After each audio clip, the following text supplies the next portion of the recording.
cancel culture is about canceling it. Up yours. Woke moralists. Up yours. Systematic bullying that's happening.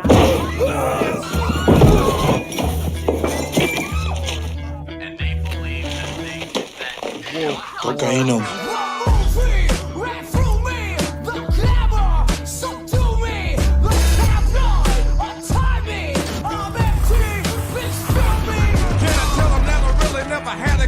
But it's the wax that the Terminator X spun. Now they got me in a cell cause my records they sell. Cause a brother like me said, well, born like this, it's born like this, immaculate conception. Not transform like this, perform like this, which yells you a new weapon. I don't contemplate, I meditate, then off your head. This that puts against the bed, this that I got realness, I just push, cause it's in my DNA. I got millions, I got riches building in my DNA. I got gunk, I got evil that rot inside my DNA. I got off, I got trouble, some heart inside my DNA. They seem animalistic is what I mean. No, they're worse than animals. The woke mob, they ruin everything. They stop Ben Shapiro from going to events and speaking. They stop Ann Coulter from doing it. I will never surrender even a single inch of ground to a pitchfork mob. You never cave to the mob. We will never bow to the mob. Ever. No matter what. Do you see the final expression of cancel culture in terrorist groups like We'll see who cancels who. they want you to comply. Hello, how's it going, everybody? What's going on down there? We have Lance's dog joining us today. Chico, everybody say hello to Chico. I'm sorry. I was grabbing a soda. You're late, Lance. You're late. Sorry, you always pop in when the title card comes out, but you didn't this time. I was confident you'd be here, but you let us down. You can call me. Someone needs to be called. The show's been uncalled in a long time. Yes. How we doing though, friends? Matt, happy to have you back. Thank you. It's Very happy to have you it's back. great to be back. I missed you all. Missed you too. Miss you. The show wasn't the same without you. I want to thank everyone for their listeners and you guys alike for your kind words over the past few weeks. And if you reached out to me and asked me something or I didn't get back to you, I will try to. But I really do want to say I appreciate it all very much. So thank you all, everybody. Yeah, for sure. I was going to say, Matt, that the show wasn't the same without you last week because we finished at like 8 o'clock Pacific time, and we read like extra super chats because I read all the ones from the week or the 2 weeks before that we forgot. I'm like, damn, it's hard to like fill the show when we don't have Matt here.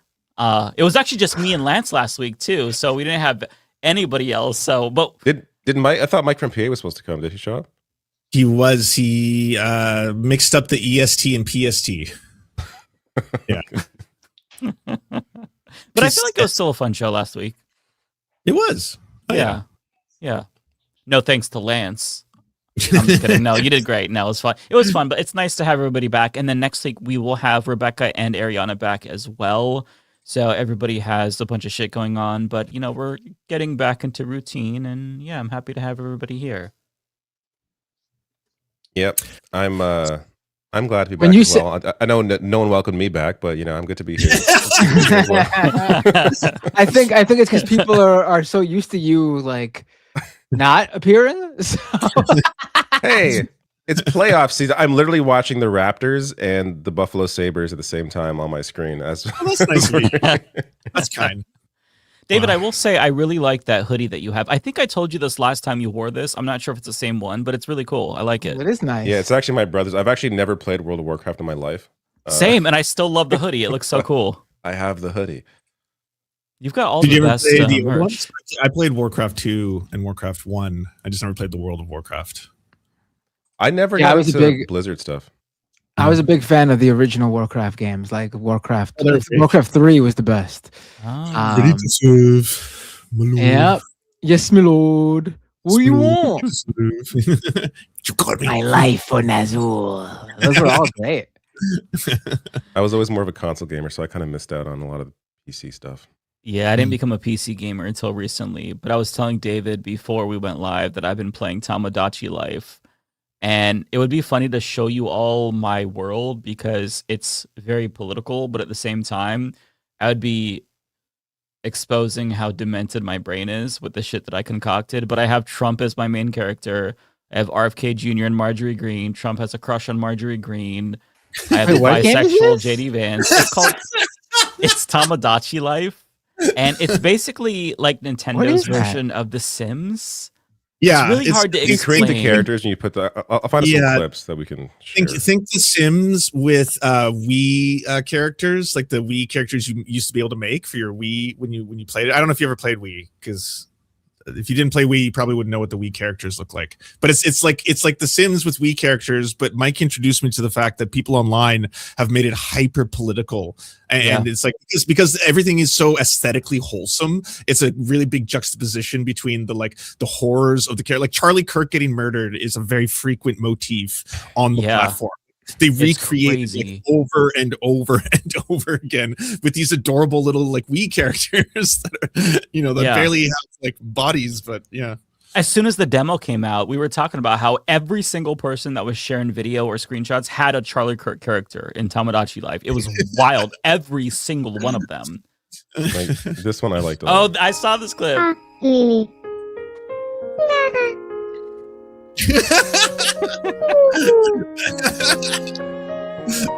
El manifesto comunista.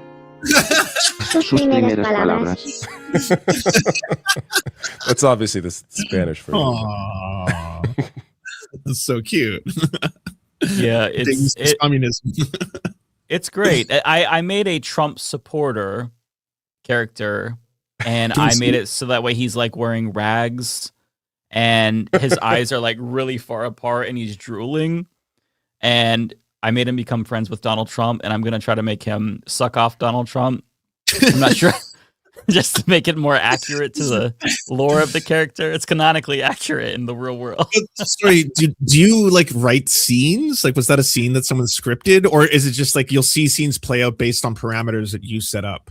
It's the parameters that you set up. I haven't gotten super far, so nothing really has been triggered aside from them befriending each other. Like I have my Trump character wanted to become friends with Marjorie Taylor Greene. So it's like, okay, what should I talk to her about? So I'll say some fucked up thing, and then if she likes it, then they'll start to become friends and talk. That's as far as I've gotten, but I haven't triggered any scenes, which are apparently, like at some point, they get a bit repetitive, but I haven't seen any of them. But it's all based on the fucked up things that you set, like the things that you set up. Like every single character can have a catchphrase. So I have a Clarence Thomas, and he ends every sentence by saying Ginny's pussy, which is his wife.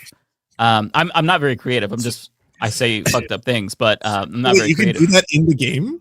They don't do that in the game. It's like Mad Libs. Like you put in whatever you want, and then like it's like the computer voice. Like it reads as like those old Windows PC or old Windows you could read like text. It's like it's really ancient kind of like way to do it, but you could change the pitch of the voice so all the voices can sound different, but they're still kind of doing the same thing. My RFK character, uncanny voice. I'm trying to give them enough things. Like you have to give them clothing and stuff to make them happy and feed them. And so I'm trying to level up my town so I can get like more expressions. And I'm trying to there's certain walks that you can do. So whenever your character walks, they'll walk a certain way. And I'm trying to give JD Vance like a prance, because his character is going to be more bisexual in this game. So I don't know who I'll set him up with, because it's mostly dudes. I have Marjorie Green and another lady, but it's all dudes so far because it's politicians. So that's mostly. But do you set up the sexual encounters, or do they just naturally gravitate towards the ones that they want?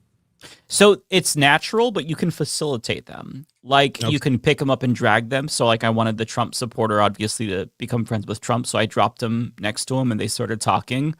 But a lot of it just happens kind of organically. So it's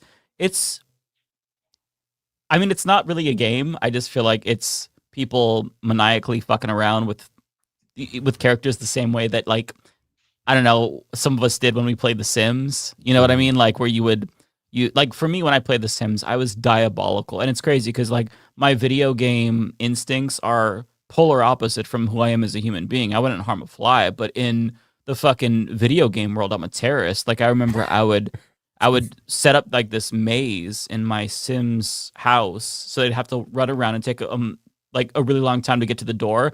But then I would make them use the kitchen and catch it on fire and see if they can get out, walking around and around and around before dying. And so I'm kind of that's coming back to me as I'm playing Tamagotchi Life. You can't kill them as far as I know, but you know I'm making terrible people in the game. Donald Trump, RFK Jr. So I'm trying to make them miserable, but it seems like you can't really do too much there. Like, so I don't know. We'll see. I'm like a couple of hours into it. Very fucked up game. It's called Tamagotchi Life for those who are wondering. Yeah, torture maze. Yeah, that's what I did. So what's going on in the world today? Well, I do have some clips prepared, and I think that this clip that I have, actually, let me go back. You all know about the whole Donald Trump situation where he's talking about his prescription drugs. This was from a couple of months ago, right? And he's saying that it's going to save people it's going to be 1,000% cheaper or whatever. He made some weird fucked up number. And so Elizabeth Warren questioned RFK Jr. on Trump's math, and RFK Jr. tried to explain Trump's math, and he did not do a very good job. I'm just going to play the clip for you all because I feel like it's just one of those where you have to watch it. Is it the same hearing where he was trying to say that COVID-19 only affected unhealthy people and that it wasn't a big deal and that it was like over exaggerated? Yeah, I'm pretty sure this is the same hearing, I want to say. But this clip in particular, Elizabeth Warren is talking about how Trump RX, which is his whole like, it's kind of like cost plus, but it's where you buy drugs from the government, is actually a huge fucking ripoff because you're not actually saving money. You can get generic drugs from other suppliers for cheaper. But anyways, it's the math part that is really amazing.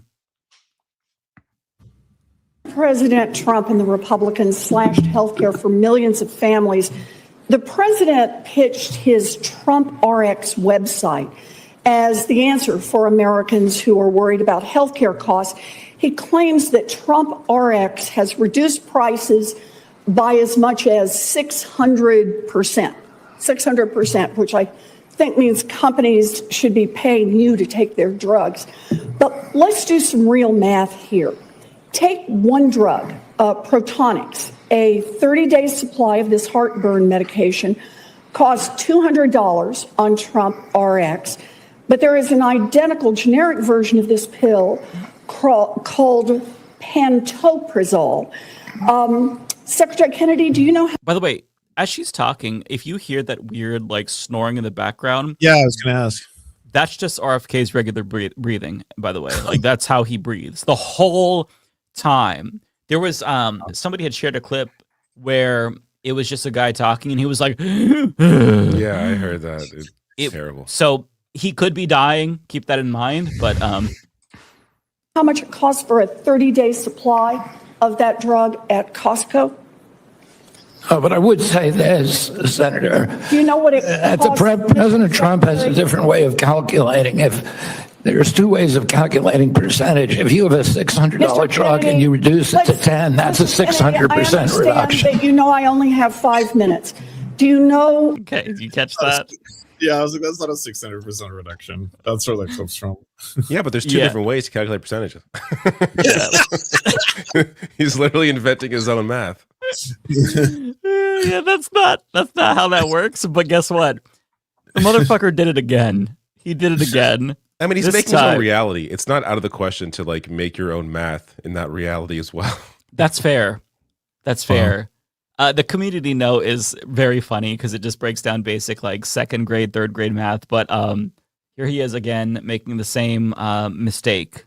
When the president was speaking of a conversation that I had yesterday with one of the Democratic senators who was questioning me during a hearing, and she was ridiculing President Trump for his math, and she was saying it's mathematically impossible to have a drug drop by 600% cost, which he had claimed. And I said, well, if the drug was $100 and it raised the price to $600, that would be a 600% rise. Well, if it drops from 600 to 100, that's a 600% savings. And the president used that mathematical device to illustrate the magnitude of the theft that has been happening against our country and our people, as he said. I was reminded when the president... Okay, so the comedian note is amazing because it says... the way it explains this is so... It made me laugh so hard. A price going from $100 to $600 would be an increase of $500. That's 500%. Price going from $600 to $100 would be a decrease of $500. $500 is about 83.3% of $600. Trump's assertion that the drop of 600% is incorrect. I love how just like bland the explanation is, because it's like he was so embarrassingly wrong the first time. He could have just said, listen, President Trump, he has his own way of saying things, but I think he's just trying to explain that like it's going to be cheaper. But he like actually tries to do the fucking work. And as he shows the work, he's showing that he doesn't know how to do math too. It's amazing to me that this is the administration that has all the power. Like, they are the dumbest administration in the history of any government, I feel like. I mean, it's the one that kind of gives me hope is that they're so stupid. Like, I feel like if they were competent, it'd be even worse. Yeah. The fact that they're also, I mean, they're horrible. They're destructive, but they're also stupid. I think that's actually a silver lining here. Mm-hmm. That's true. That's true. Because if they were competent, they could probably actually get the shit that they want to get accomplished more easily. I mean, they've done quite a bit, right? And more successfully, and be able to maintain like support. Like, yeah. No one, I mean, I guess they still have, the cultists, but apart from that, people are not supportive of what's happening. Yeah, and Does part of it... know, I was just going to ask, do you know what AOC was talking to RFK for? Where she was like going like this in those viral photos? Oh, I don't know. I didn't see that. Oh. Okay. Yeah, I saw the photo, but I'm not sure why she was doing that. Maybe she was trying to be like, do this. It's like, whenever I hear him, I just want to cough. No, I was going to say that it's a benefit also that they're all so self-obsessed and narcissistic, because that is something that I think handicaps them quite a bit. I mean, like with Kristi Noem, she ended up getting ousted in part because she spent so much money. I don't remember what the number was, but she spent so much money on an ad where she was riding a horse and she put her big dumb face all over the ad. $188 million or something like that. Was that? Oh my God, that's crazy. People were like, this is more than a lot of Marvel films. Like, if you stack how many Marvel movies cost less than that one ad that she clearly embezzled millions of dollars to do. But like, you'd think there'd be more outrage about that. Yeah. It's like really a blip. Yeah, no, it's outrageous. So these people are stupid. There's also the big story. Like, the story about Kash Patel didn't even surprise me. The fact that he's only drinking on the job is something that doesn't even register on my radar in like the grand scheme of things. Sorry, just about it. I did find the video of AOC explaining the interaction with RFK. Oh, okay. What was it for? We can watch it. Think about the words you exchanged yesterday with RFK Jr. after the hearing. Oh, I mean, listen, we're getting screwed. People are getting screwed. These insurance companies. In fact, the Department of Justice has a criminal case open on United Healthcare for stealing money from Medicare. And we're in a time where all of our healthcare is getting defunded. People are committing crimes, and people are getting denied their health insurance. People are getting denied surgeries, medicines, prescriptions are super expensive. And this administration is responsible for it and rewarding them for it.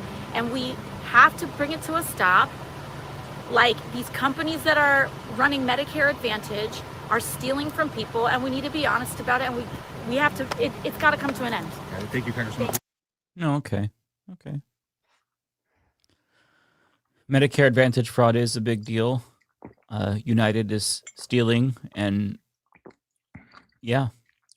Did you guys, speaking of scandals though, with the Trump administration, did you hear about the resignation from the labor secretary, Lori Chavez Reamer or some shit.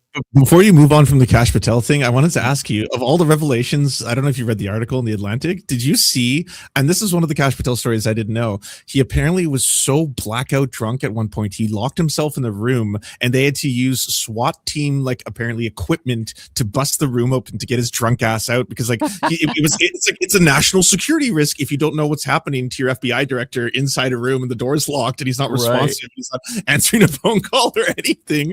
And it just turned out he was blackout drunk in there. I was like, it's crazy. That's pretty cash money, I gotta say. That is, yeah. Yeah. They're all like teenagers. That's how they all act. That's why the labor secretary resigned as well, in part. I mean, there's probably a ton of reasons, but she was a lesser known Trump crony, but she was partying all the time. Same thing with like they're all partying. Like, bro, I'm not even 40 yet, and I don't want to party. How do they have the energy for all of this? They're all in their 60s, right? I mean, what the fuck? How do you not just want to go home and watch TV or something? Like they're all. I forget what it was partying, like drunk. to enjoy like going out. Like I'm like, how was I ever that person? Right. Like, I know. That doesn't sound appealing at all to me. Yeah, but it's probably cocaine. I'm gonna guess. It's lots and lots of cocaine. I guess that would definitely help. Yeah. I'm assuming that's probably, most of them are probably gacked out on cocaine like 24/7, just probably. perpetually. Yeah, I guess that makes sense. Sharping and rolling all over each other, and that's what Ashley St. Clair revealed. She's like, a lot of people don't know this, but she's like, when I was working for Turning Point and Right Wing Circles, she's like, I was astonished to see the difference. She's like, you always hear about how like, you know, the liberals are hedonists and all this kind of stuff, and she's like, the party scene in the GOP was like debaucherous beyond belief, and she's like, and perpetual. She's like, every single conference it would be like all these dudes who would all be like closet homosexuals or bisexuals, all just like fucking and sucking each other, just like drugs all over the place, just fucking mountains of cocaine and just endless like, and you're just like, that's wild, you know. That's that's the first time I've heard that, but that is wild to think that y'all are doing that. Why aren't more of you dying? Like, why aren't your hearts exploding? I know. Yeah, it's because they get the good shit. It's not caffeinated bad. Yeah, that's it. The quality drugs. Yeah, the pure vida. Yeah, they should definitely take more and mix them. It's crazy because like if you're a true believer, how do you not clutch your pearls? Like, I mean, I'm somebody who, you know, I'm not a conservative. I'm not like repressed. But if I walked into a party and saw the debauchery, I'd be like, my God, maybe I should, like, how are they just like, they're supposed to be the people who are against all of this. I don't know how, I mean, I guess if you're used to it, because that's just like what they do. Their entire lives are a lie. Like, this is just, yeah. You know, it comes with the territory. They're also all fucking purpose. So I wanted to get back. I don't know if you all heard about the labor secretary scandal involving her husband and her dad. So there were allegations that her husband was making unwanted advances towards staffers at the labor department, and her father was making unwanted advances, texting staffers. Just, I mean, wait, horny legacy, sex pest legacy, just like friends in the family. Yeah, and she's been here for a year, and it's like, let me bring in my pervert family, my husband, my dad. Hey, like, what the fuck is happening? I just don't. These are scandals that like should only exist in parodies or like on SNL or some shit. It's too absurd to happen in real life, but it's just a common phenomenon. Like, the shit that we don't know about is what really keeps me up at night. The things that they're doing that we haven't yet heard about. It's just, I don't want to know, because these people are truly like, they have no morals. You know, that's why they're Republicans in the first place. But having no morals and just like being desperate for attention and horny and lonely, I think it just makes for a terrible combination. So I don't know. These people are absolutely psychotic. I know there's no metric to know the answer to this, but I really wonder how much less horrifying shit they would do if they were actually allowed to not have to be perpetually ashamed of who they are. Like, I'm genuinely curious if because, you know, with the Kristi Noem stuff, like, outside of the unreal hypocrisy, like, you know, that's one of the more normal things that like you guys have creative sexual expression or whatever, right? Like it's just hilarious that it happens to be people who are transphobic, homophobic, trying to like, you know, oppress everybody, saying you're living in sin. Meanwhile, he's like, "Awooga, put on the big booby, my bimbo." But I'm learning about new kinks and fetishes through these exposés. That's the fucked up thing. I didn't know about bimbification. I was like, I know about bimbos, and I get like there's a fetish for everything. But the fact that you have a specific hyper bimbification fetish, I didn't know about that either, Lance. And it goes two ways, right? Did you know that part? I didn't know that part. It's both. I did not know it goes two ways. Perceived as the expanding breasted bimbo, but you want to degrade the other expanding breasted bimbo as kind of, it's almost ceremonial or like a symbiotic relationship between expanding bimbo. Like it's the whole thing. But it's crazy. Yeah.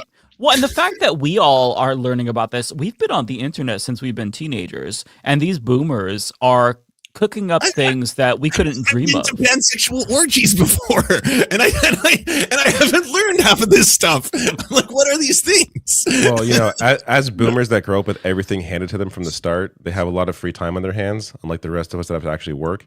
So I'm sure it makes it a little harder for them to fill their time. So they got to find these unique things to get into to, you know, have something to do.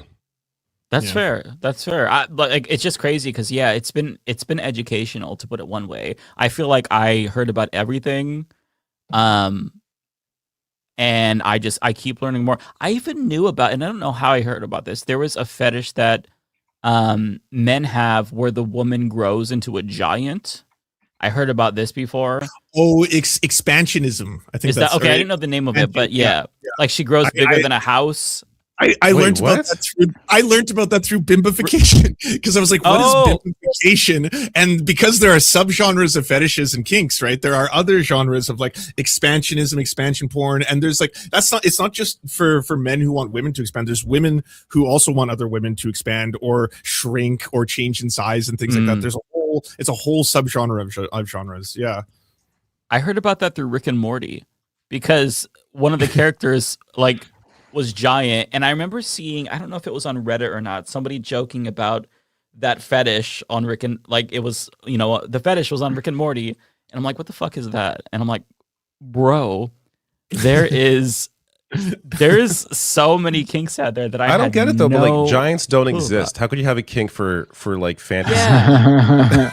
Yeah. How do you recreate that fantasy when it doesn't exist? Like what? I mean, mermaids don't exist. That's the whole genre. Three-breasted women don't exist. We've all seen the movie. Yeah, but you could fake that, I guess. You can't really fake being a giant unless you like wear VR goggles, like, and just imagine it. Like, how do you experience? That's a hard one. Yeah, that's a hard one to fulfill. I'll grant you. That's a trickier one than most.Ey're just always chasing that giant high. They can never quite get it. Yeah, right.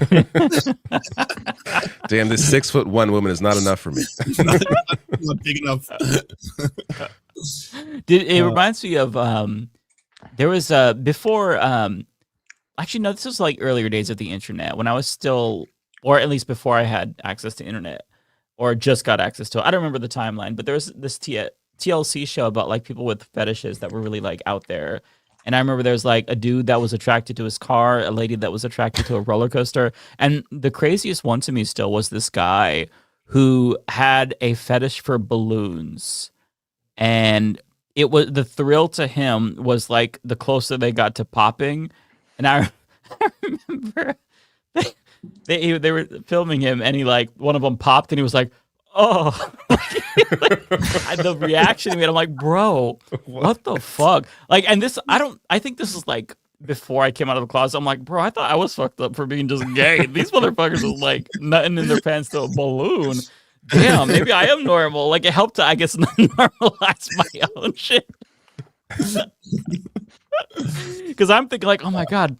Growing up, this is the weirdest shit ever. I'm gay. This is crazy. This is so fucked up and weird. Brother, I have to the world is so much bigger. I have to wonder, like, especially back then, I feel like people just found a reason to get on television. So, like, how much of that is just people pretending to feel something? My Strange so Addiction. I thought make it on network TV. Yeah. I don't know if you've ever seen My Strange Addiction, but I was oftentimes like, do people really like, this is not even a sexual thing, but are people addicted to eating like plastic bags? Like that was an episode where a woman can't stop. There was some weird one. Bags. And I was like, is that real? Or did she just like, here's how I can get on TV? Or the deodorant would like eat deodorant sticks like 2 a day, and her doctor had to tell her to stop doing it because she was getting sick. But like, is that real? Or is it just TV? Because like people can have pica where they have weird cravings, but it's usually based on like the texture and not like some weird shit. At least, I mean, I have no idea. You know, I'm not like a doctor, but yeah, I always wonder that too, because like the shit that they were eating was not normal. There was one lady that was eating drywall in one episode where she was like breaking down pieces of her wall and like eating it. And I just and honestly, like she low key made it look kind of good. Just you know, do. I'm not gonna try just a little ketchup on that. It's great.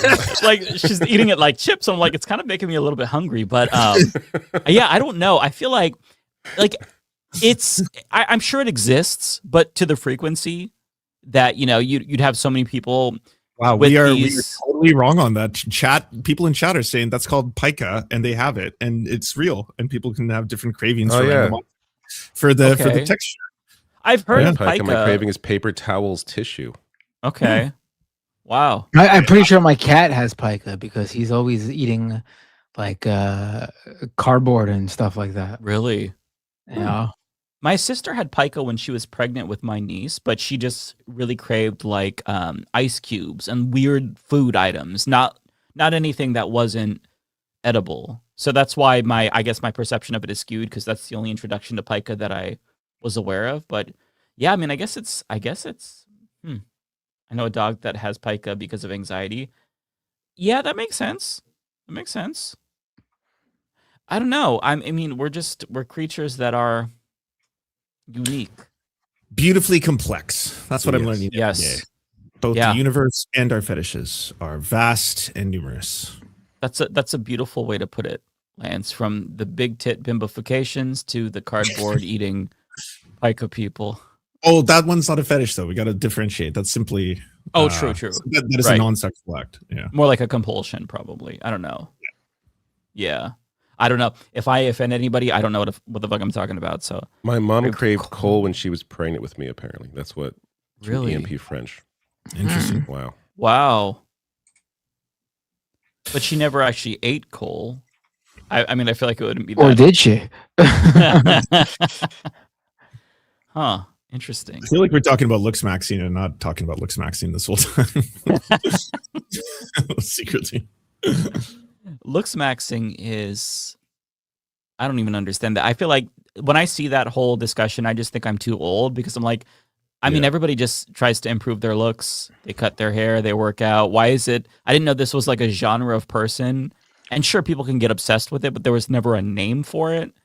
And never like people hitting themselves in the face with hammers, to my knowledge. But I do kind of hate how much attention it's gotten, because I feel like, I mean, it's hard to control the attention that kind of stuff gets, but that has only led to it becoming even more popular and more people talking about, like the whole, what's that guy's name? Clavicular, the whole fucking Clavicular. I feel like I just signed on Twitter one day and he was like every second tweeting, like, why do I keep hearing about this person I've never heard about in my life? I keep saying this dipshit in my timeline. I know. And it feels like completely manufactured to me. Like he's like came out of nowhere. Isn't he backed by like Peter Thiel? Like I was hearing about that earlier. He's definitely an industry plant wherever he came from. Yeah, it's just like out of nowhere. This dude is in everyone's timeline all the time. Like, all right, sure. Yeah, like I want to hit his face with a hammer if I got to see it any longer. I can't take the shit. I'll be helping him, but I'm just looking maxing you. I had a normie message me saying like, what is a clavicular or whatever? And I was like trying to explain it and a little bit. And in the middle of me typing it, they messaged back saying, oh, I think he just died because he had overdosed in between me responding. It was like that happened in between the response. And then I was like, oh, okay, maybe he OD'd. I don't know. that makes it easy to answer. Yeah, that person just seems kind of like a lost person that needs help or needs somebody to, like, I don't know, give them a swift kick in the ass. Just like, I don't know what the fuck. Like, I don't have, like, I'm trying to sort my own shit out and the country out. I can't be dealing with these like fucking mentally unwell influencers now who are popping up out of nowhere and in my face every 2 seconds. It's like, get him off my fucking timeline. There's a video of him saying that men are supposed to be unhappy all the time, and if he's happy, it's a problem. Like what are you talking about? Like, what? That sounds terrible. Like you're not like, go to the doctor, please. Why are you on my screen?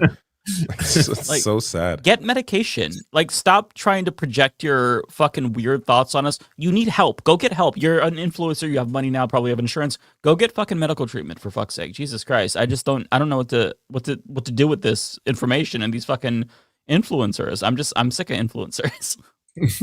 All of them. The claviculars, the Asman comps, all these fuckers. I'm just people just like streaming all their life all the time, and it's just like that's enough. It's too much content. Yeah, it is. We're oversaturated. I can't take it anymore. And I say that as somebody who is well aware of the fact that I put myself on the internet quite a bit. But you know what? I know when to go the fuck away.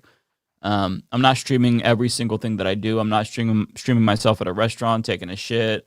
I'm just like, nobody needs to see every fucking second of your life. Yeah, I've like pared myself back. Like I'm on social media a lot less. I'm posting less videos. I just, I feel like I'm taking back my life. Like I just need I need to exist outside of the internet, outside of like news. I need to be able to be a person. And I don't know how these people can exist like this and live an enjoyable life. Yeah, I don't know. It genuinely, I don't know. Kowalski says, as a bit of a looks max for myself, I have to say I'm not happy with all these amateurs entering the field. So you're the OG looks maxer. Well, he came on and proved that himself, right? During that stream. Yeah, I guess so. Look, some of us don't have to try. We just we come out of the womb mogging everybody. So right. Okay, I did have some other topics. I'm not sure if you wanted to talk about.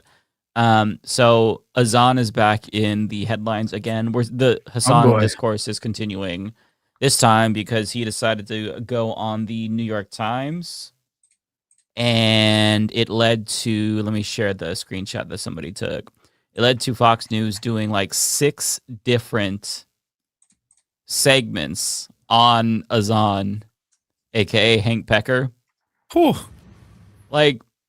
So his comments about Luigi Mangione pissed people off because he says he understands why people are mad at United Health. He talked about stealing, and so now they're all just they're having a conniption fit. But I wanted to play some of what he said because everything that he said, per usual, is on point.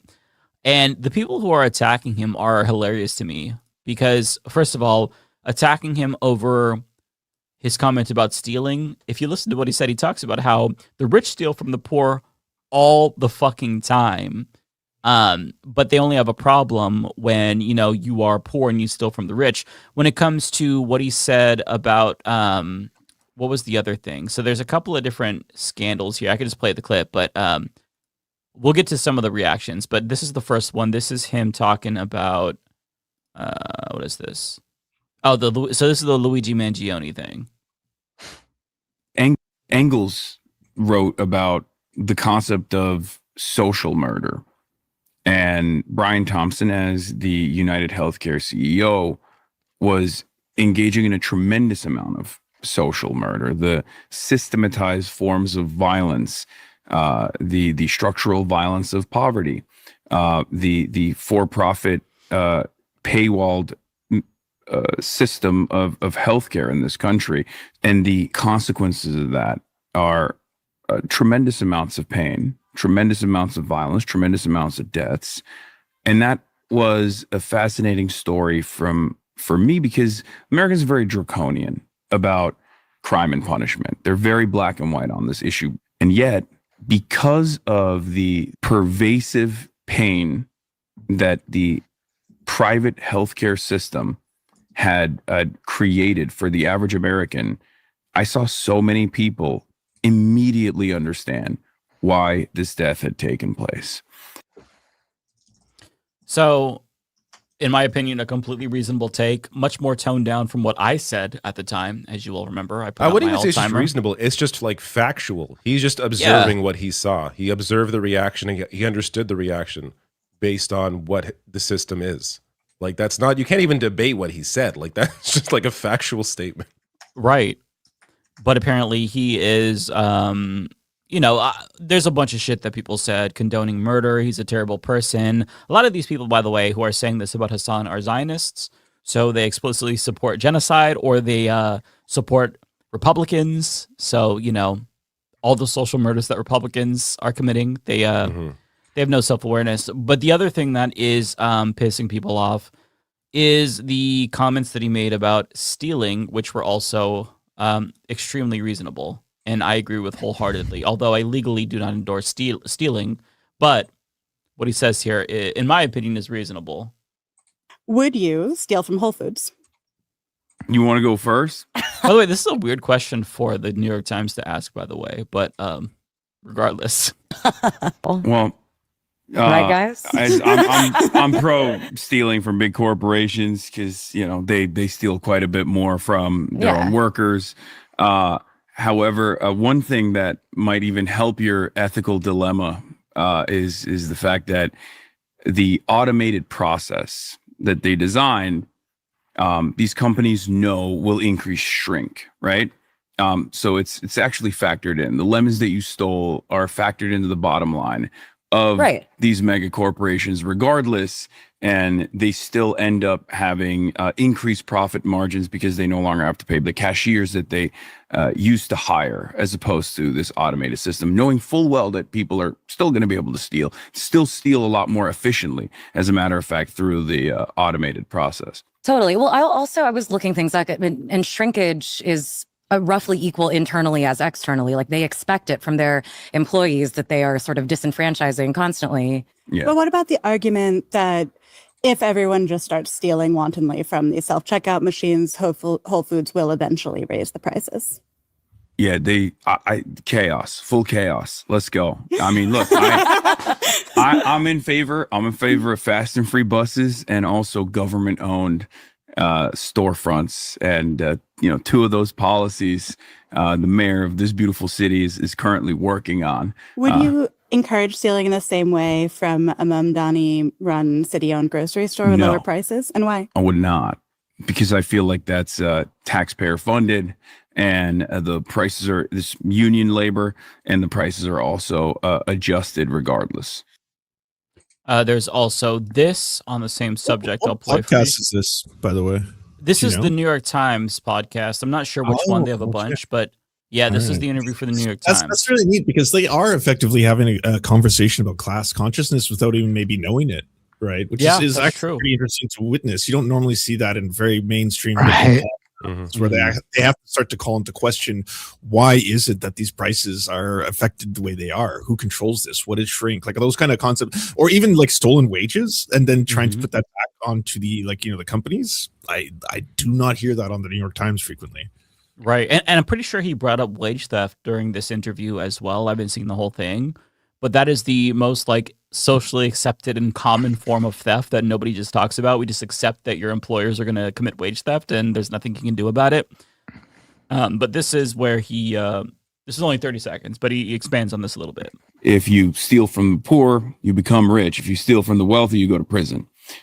So there's only one direction where you can do unlimited theft and erode the social contract for the 99%. There's an invisibility baked into the system that allows the wealthy to engage in this sort of behavior. Because I mean, it's a cliche at this point, but wage theft is the most consequential amount of theft that takes place in the United States of America. If you steal from the poor, you become. Yeah. So, I mean, I agree. I'm not going to go steal shit, but if I see somebody stealing from a large corporation, I'm not going to narc on them. I think that's absurd. And it's crazy that these corporations, if you ever worked for a corporation, the way that they try to instill family values. Like the corporation, the company is your family. Those Yeah. training videos, they fucking would gut me just sitting there like, welcome to the family. You are now one of the healthy. Like I worked at a movie theater fast food place and they were getting us stoked on popcorn. It's like every day the popcorn you make brings joy into people's lives because you're part of the family. And you're like, fuck off. Like that's not Well, and true. that's important because it's not just that they're stealing from the company, they're stealing from you. This is your empire as well. But it's like, you know what? I'm still making minimum wage regardless if somebody takes a bunch of shit or not. I'm still getting the same wage and not getting a cost of living adjustment every single year. So there's no desire to care. I remember when I worked at Walmart, I worked in electronics, and the loss prevention guy was like, hey, watch that guy over there because he always comes to the speaker section and he looks like really suspicious. Just keep an eye out. I'm like, oh, okay, for sure. It's like, sweetie, I don't give a flying fuck. He could take the whole electronics section. I would still get paid the same amount of money. It makes no difference. Why would I care at all if somebody stole? That is so fucking like, it's so unhinged to care about a large multinational corporation that is paying you dog shit wages. I do feel like my views on this have changed as well. Like I remember like the way local news reports and stuff, right? It's like, oh, this cashier stood up to this robber and oh, they broke Right. their arm, but they got shot, but they're still alive and they, good job. So like I used to think, as a younger person, like, oh wow, that's a brave person standing up to this person that's this shoplifter. And now I grow up thinking like, or now I am grown up. I'm thinking when I see a story like there's one the other day where somebody stole jewelry from like someplace, and the person stood up to them and got shot. I'm just thinking, you poor bastard. Why would you say anything? Like, why would you put your life on the line for this company, you moron? Like, I've completely done a 180 on that. Because, yeah, you're right. Why do you care about this massive corporation's bottom line? Yeah, and this is why, like, these corporations, like, you don't pay, like, they have to understand they don't pay their workers enough to give a shit. Like the lady in the interview, I'm not sure what her name is, but talked about like internal shrink with employees stealing. Yeah, that happens a lot. As a worker myself, I did that. You know what I mean? Like if I was hungry, like it's funny because it's almost insulting. I remember like when I was a teenager, I worked at Subway, and you would have to work 4 hours to get 50% off of a 6-inch and 8 hours to get 50% off of a foot long. And it was almost like, okay, you don't ever give us a raise year to year. And I worked there for like 5 years. You don't give us a raise. You treat us like shit. They don't offer you any kind of benefits, no healthcare, no nothing. And even if you want to cost them like 20 cents in product, probably to make to like bake the bread and the vegetables and all that. It's gonna like maybe 50 cents worth of stuff to give to you. Yeah. Yeah. So when I was hungry, I ate because I mean, like, of course, that's and everybody did that. Like it wasn't nobody like snitched on each other. Yeah. You were not supposed to take popcorn. We all took garbage bags home every day, like garbage bags, because I mean, it's popcorn. Like, what does it cost? It's not even like pennies. It's like pennies. Yeah, but pennies across a bunch of locations, that adds up, because that's why I remember they reamed the fuck out of us because so many of the employees were overportioning. So it got to a point where it's like, okay, if a customer asks for olives at Subway, this was a big deal because the teenagers would come in and want olives. You give them 3. If you give them any more than 3, you get written up unless they ask for more. So you had to count out 3 fucking olives. 3 olives if there was somebody watching. When nobody was watching, it's just boom, dump it on. But it's so unhinged because like the way that they like ration every single fucking cent. I remember when it changed too. Like I swear I remember a time that Subway would like put on the toppings, like they just handfuls, whatever. Mm-hmm. And I swear to God, there was like 1 week where everything changed. And it was like sprinkle like 3 or 4 olives on top. Like, what are you doing? Like, I was like confused the first time I walked in and they were doing that. I'm like, is everything okay? Can I have more olives, please? Like, what is this? Like, there was a dramatic shift in how they operated. I guess because they figured they were going to save some cents by saving a little on the olives and the other toppings. Like, it was silly. Yeah, it was outrageous. It was probably when they started cutting them off the top instead of the sideways. Then they stopped being generous with the mountains of food. Yeah. Yeah. It was very stupid. But they need to, if they really want to save money, they should pay their workers more, because their workers are going to steal even if it's out of spite. Because if you treat them like shit, and if you're not paying them enough, they're gonna find a way to fuck you over. And I never stole money, but like some of my coworkers, they took money out of the cash register because like they were getting paid, they needed gas money. So I was like, I didn't see shit.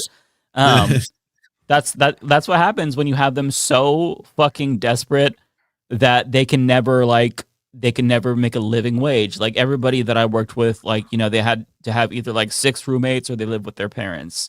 And so if you can't make a living off of your job, your 9 to 5, you go there every single day or you go there after school, then they're gonna fucking not have any buy-in. They're not gonna care about it, and they're gonna steal some shit. That's the way that it works. You have to treat people well if you want to be treated well. They don't understand that concept, because like to these corporations, even like these franchisees, like with Subway, it was a franchise that I worked for. You're just a cog in the machine. It's just like the owner of my place, when I worked at Subway, he owned like 15, 20 different fucking Subways. So he was like this little petite bourgeoisie prick. And yeah, he didn't know that every single employee would just like help themselves off the clock, on the clock to sandwiches, because it's like, well, I mean, if you're not going to pay us enough to feed ourselves, then we're going to feed ourselves with the food that we make and give to people. So fuck you. And I remember I got fat as fuck when I worked at Subway, because I would be working on the weekends. I would make myself like a dozen cookies and eat each of them bitches throughout my entire fucking shift. They do have amazing cookies. Yeah. And I would do we had cinnamon rolls at the location that I was at. So I'd take the cinnamon roll, like the little cream, and I put them in between the cookies, and I would eat them cookie sandwiches. Bro, I gained so much weight. I was young. So that's when I learned about metabolism and how that changes when you get a little bit older. I was chunky though. So I wanted to share. Sorry, go ahead, Lance. No, I was just affirming you. Well, thank you. Yeah. So I wanted to share what Neera Tanden said. That's the one that I gotta share, because she decided to chime in to the whole stealing debate. Not that there's a debate, or the discourse, I should say. And she just kind of like vague posted about Hasan. Stealing is bad. No one should do it. People who think this is controversial should get offline and touch grass. But like, as Overzealots points out, you just Matt Lick, but the Bible says the land is theirs. Oh, I missed that. I was trying to read what he said. I saw the Bible word. That's great. That's so good. All of it is just like about Israel, though. It's so funny. Like, these people don't have a leg to stand on morally. Wow. Good ratio. That is a murdered by words moment. Yeah. Yeah, that's good. I would reply, but she has me blocked. Or does she? Oh, yeah, she does. Yeah. Okay. It looks different, but fuck you, Neera Tanden. Okay, another story this week, if you all were interested in talking about it, was... I'm sure you guys said this. He wasn't advocating for people to go rob their local grocer or anything like that. He wasn't saying, like, go to your bodega and rob the mom and pop operation, steal. No. That's the... Like, no. He was making a joke about, the fact that no one points a finger at people who rob infinitely higher amounts of money, just in different forms. Mm-hmm. So... And also, like, I'm sorry, Democrats need to kind of wake up to the fact that, like, there's a lot of people who seem to be okay with Luigi, because he might be innocent, by the way, until proven guilty. That's all I'm going to say. But, that's... Yeah, like, to get angry at Hasan for how the vast majority of people reacted to that is not his... Right? It's not on him. He's just observing what happened, and he's explaining why it happened. Yeah. Yeah, ditto as well. Not legally telling anybody to go and steal. It's just a moral conversation that we're having. Isn't one of the people going after him Rick Scott? Like Rick fucking Scott? Yes. An actual criminal. Yeah. How many people are dead because of that man? How many thousands of people died because they couldn't get adequate health care because of Rick that's Scott? Exactly why he's going after him. Because he's exposing his bullshit. Yeah. Right in the middle of that. Largest Medicaid fraud in history, or is it Medicare fraud? It's one of the two. Where's near attendance tweet about Rick Scott? Where's the anger at Rick Scott? Where's the whole like stealing is always bad? Got a brave take, everyone. Fucking. It's just she's so condescending. It annoys me because like this fucking idiot near Tandon, she will retweet fucking Nick Fuentes and all these right-wing dickheads for saying bad stuff about Trump, but any fucking leftist, like they could fart and she's right there to scold them for it. It's the double standard is so obnoxious. I hate liberals. Yeah, I've noticed a lot of the hardcore libs have a lot more anger towards leftists, at least in the way they compose themselves on social media than they often do towards MAGA. It's wild. Just like spending all day tweeting about Hasan. Like, I can't believe he said this. We cannot align with him. He is the anti-Semite of the year. Like all this stuff. Trump is pretty bad in terms of, I don't know, general racism, the raping kids, that stuff. He's there too, you know. Yeah, I get it. Hasan's got a lot of fans. It's like if you're going after the left who has no power, but you're ignoring Republicans and fascists, right? I just feel like I can't take you seriously. And even like that brings me to like I don't want to like start any shit, but like Contrapoints, like what the fuck is wrong with Contrapoints lately? She has been Tandon posting, near a Tandon posting. Like a motherfucker. Like, has Ethan Klein possessed her? What is going on with my girl? She used to be so cool, and now she's just... Was she like battling invisible enemies is what I keep thinking. Like, who are you talking to? Who is this mythical group of people who actively like worked against what's her face, Kamala Harris, to try and not get her elected, and are gloating about Trump winning, but now are sad that he's doing more genocide in Palestine? Who are those people? Who wanted Trump to win and actively would be like, and she's like, when is the revolution going to happen now, comrades? I was like, the same people who hated what was happening before hate what's happening now. Like all the people who went to Cuba, they're not happy with what Trump's doing to Cuba. That's not why they went there, right? She's like, oh, I hope all the lefties got out in time, right? I was like, yeah. Who are you fighting? Who's on the other side of this issue? It's crazy because she actually acknowledged somebody that responded and said, well, what did you do for Cuba? And she's like, I advocated against the candidate or for the candidate that wouldn't invade Cuba. It's like, oh, so you didn't do jack fucking shit. Like Hasan went to Cuba and you did not do anything. And like when it comes to her advocating for Kamala, I haven't seen her in years. Like she makes like one video per year. Like, were you really that big of an advocate? I mean, I just don't understand. People looked it up. She didn't tweet after Joe Biden got replaced by Kamala in relation to the U.S. election. Barely at all after that. So no, she was not the active lib supporter being like everyone must vote, ride or die. We have to do this. And even if you were, Hasan didn't want Trump to win. Right? None of us. Yeah, here that want was very Trump to win. clear. Like I don't know what world this person lives in, where she was seeing this this other thing happening. Like no, it's like I don't know. There are some people who get taken in by a few accounts they see, and they assume this is like representative of like everybody, and that they're even real people. Like there's a lot of Twitter is fucking not even real. It's just they're fake accounts, they're bots. Like that's so much of Twitter. So like if you get too wrapped up in what's happening and what you're seeing on social media, you may have a misperception or a misconception of what the reality actually is based on what you're reading that doesn't actually exist. Yeah, 1,000%. You could honestly, you can get some people to switch to the other side just by fueling like some sort of bot campaign to tweet at them as like fake leftists. That's what led to the TYT crash out in part, I think. That's what seems to be fueling Contrapoints crash out as well. It just feels like her entire politics is nothing but grievance towards the left because they were mean to her on Twitter. And she talked about how, oh, I'm canceled every week, honey. This is cancellation exposure therapy. But it's like nobody was thinking about you until you just came back and then started attacking the left relentlessly nonstop. No one wants this either. I was like, no, I'm not happy to see that. It makes me sad. I genuinely get sad when I see her with those takes. I'm like, what the fuck? That sucks. We were all huge fans of Contrapoints. I used to love her videos. I thought that like her takedown of Jordan Peterson and like J.K. Rowling, brilliant videos and really necessary. But I don't understand how you can be such a smart person and become so grievance based, just hyper fixate on the left, the portion of the electorate that has no money and no power. Sure, Hasan is very like powerful, and he is, you know, rich. And he's this big influencer. You can criticize him for the same way you criticize anyone with the same reach, like Tim Pool, right, or Steven Crowder, or stuff like that.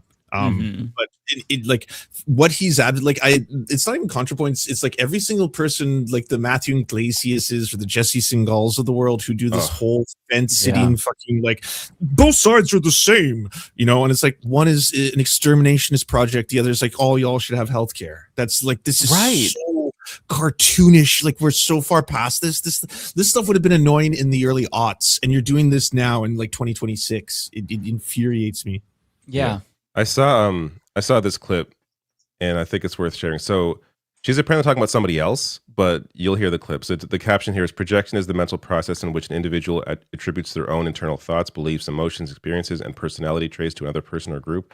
Listen to what she says. Someone who like is like smart on some level and is capable of being better than this, but she said something stupid on the internet, got extremely harshly criticized, doubled down, tripled down, quadrupled down, quintupled down, based her entire personality around how she was surrounded by haters and losers. And then it's just like this madness that it completely takes over your brain, and like you become like a shell of what you once were, because your entire personality is now like rewired around like this constant sense of threat from this criticism that you're reading. Who's she actually talking about? Yeah, that's apparently about somebody else. Yeah, at first not I was about like, herself. Wow, this is unbelievably introspective.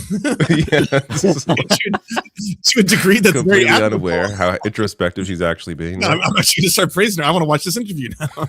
Yeah. Wow.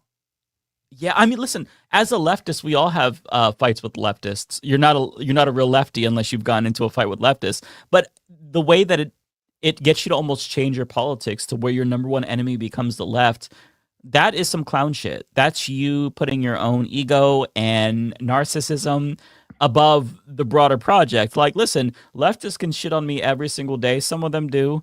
But at the end of the day, that's not going to get me to change my targets. Still, fascists are the number one enemy to me. My goal of Medicare for all, worker rights, that's not going to change. I just don't know why so many people let their grievances on Twitter dictate basically their political identities. Yeah, and like what they focus on. Like the idea that, you know, some annoying leftist on Twitter is what is in power in society right now. Like what, like how can anybody possibly think that? Like, why would that be your focus in any way? It's so bizarre. Yeah. Somebody also pointed out. Yeah. I'm completely. I'm glad I'm catching up with this, because I'm completely out of the loop. Oh, I would highly recommend watching a content creator called Overzealots.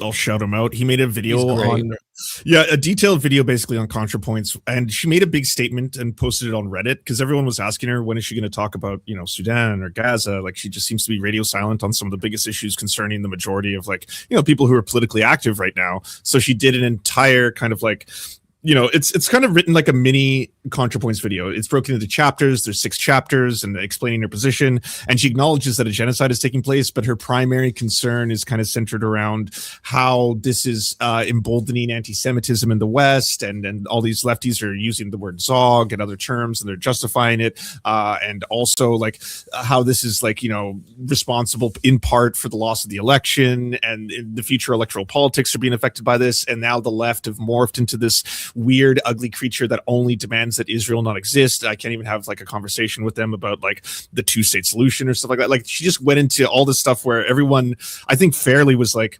why are you upset or concerned about anything other than the people being genocided? That, like, if you're going to talk about a genocide, that should be the focus, and like, you know, not how this hurts the libs or elections, or how this affects you know, Western people who have privilege, you know, like all that kind of stuff. There's a lot of things you could talk about, but if you're going to open it up with yes, a genocide is taking place, I acknowledge that, and then ...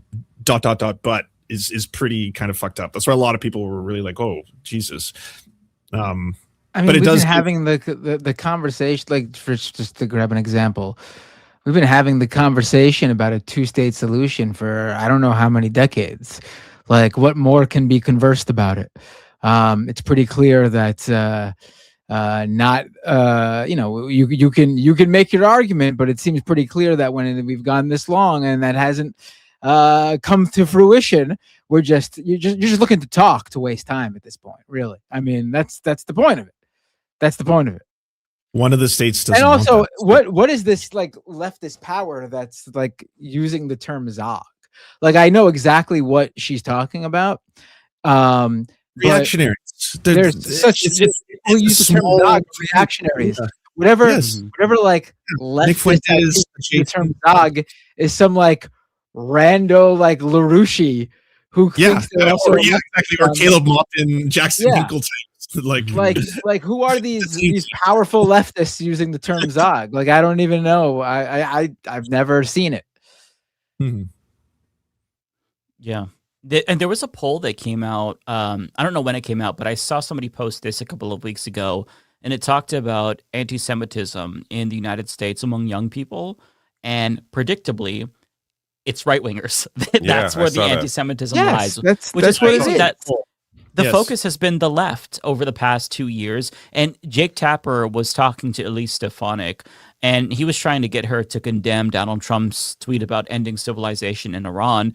And he brought up, oh, well, you know, if a college student says from the river to the sea, that's condemnable to you, but not what Trump said, which is a great point, right? But then he, towards the end, is like, I just think that, like, you know, both are bad. Genocide in the form of, or saying genocide is good in the form of from the river to the sea is bad, and saying genocide good in the form of tweeting about ending civilization, when it's like, okay, that is why things are so bad in this country, because you are equating the actions of a college student and the president of the United States, who has the big button in front of him that he can press.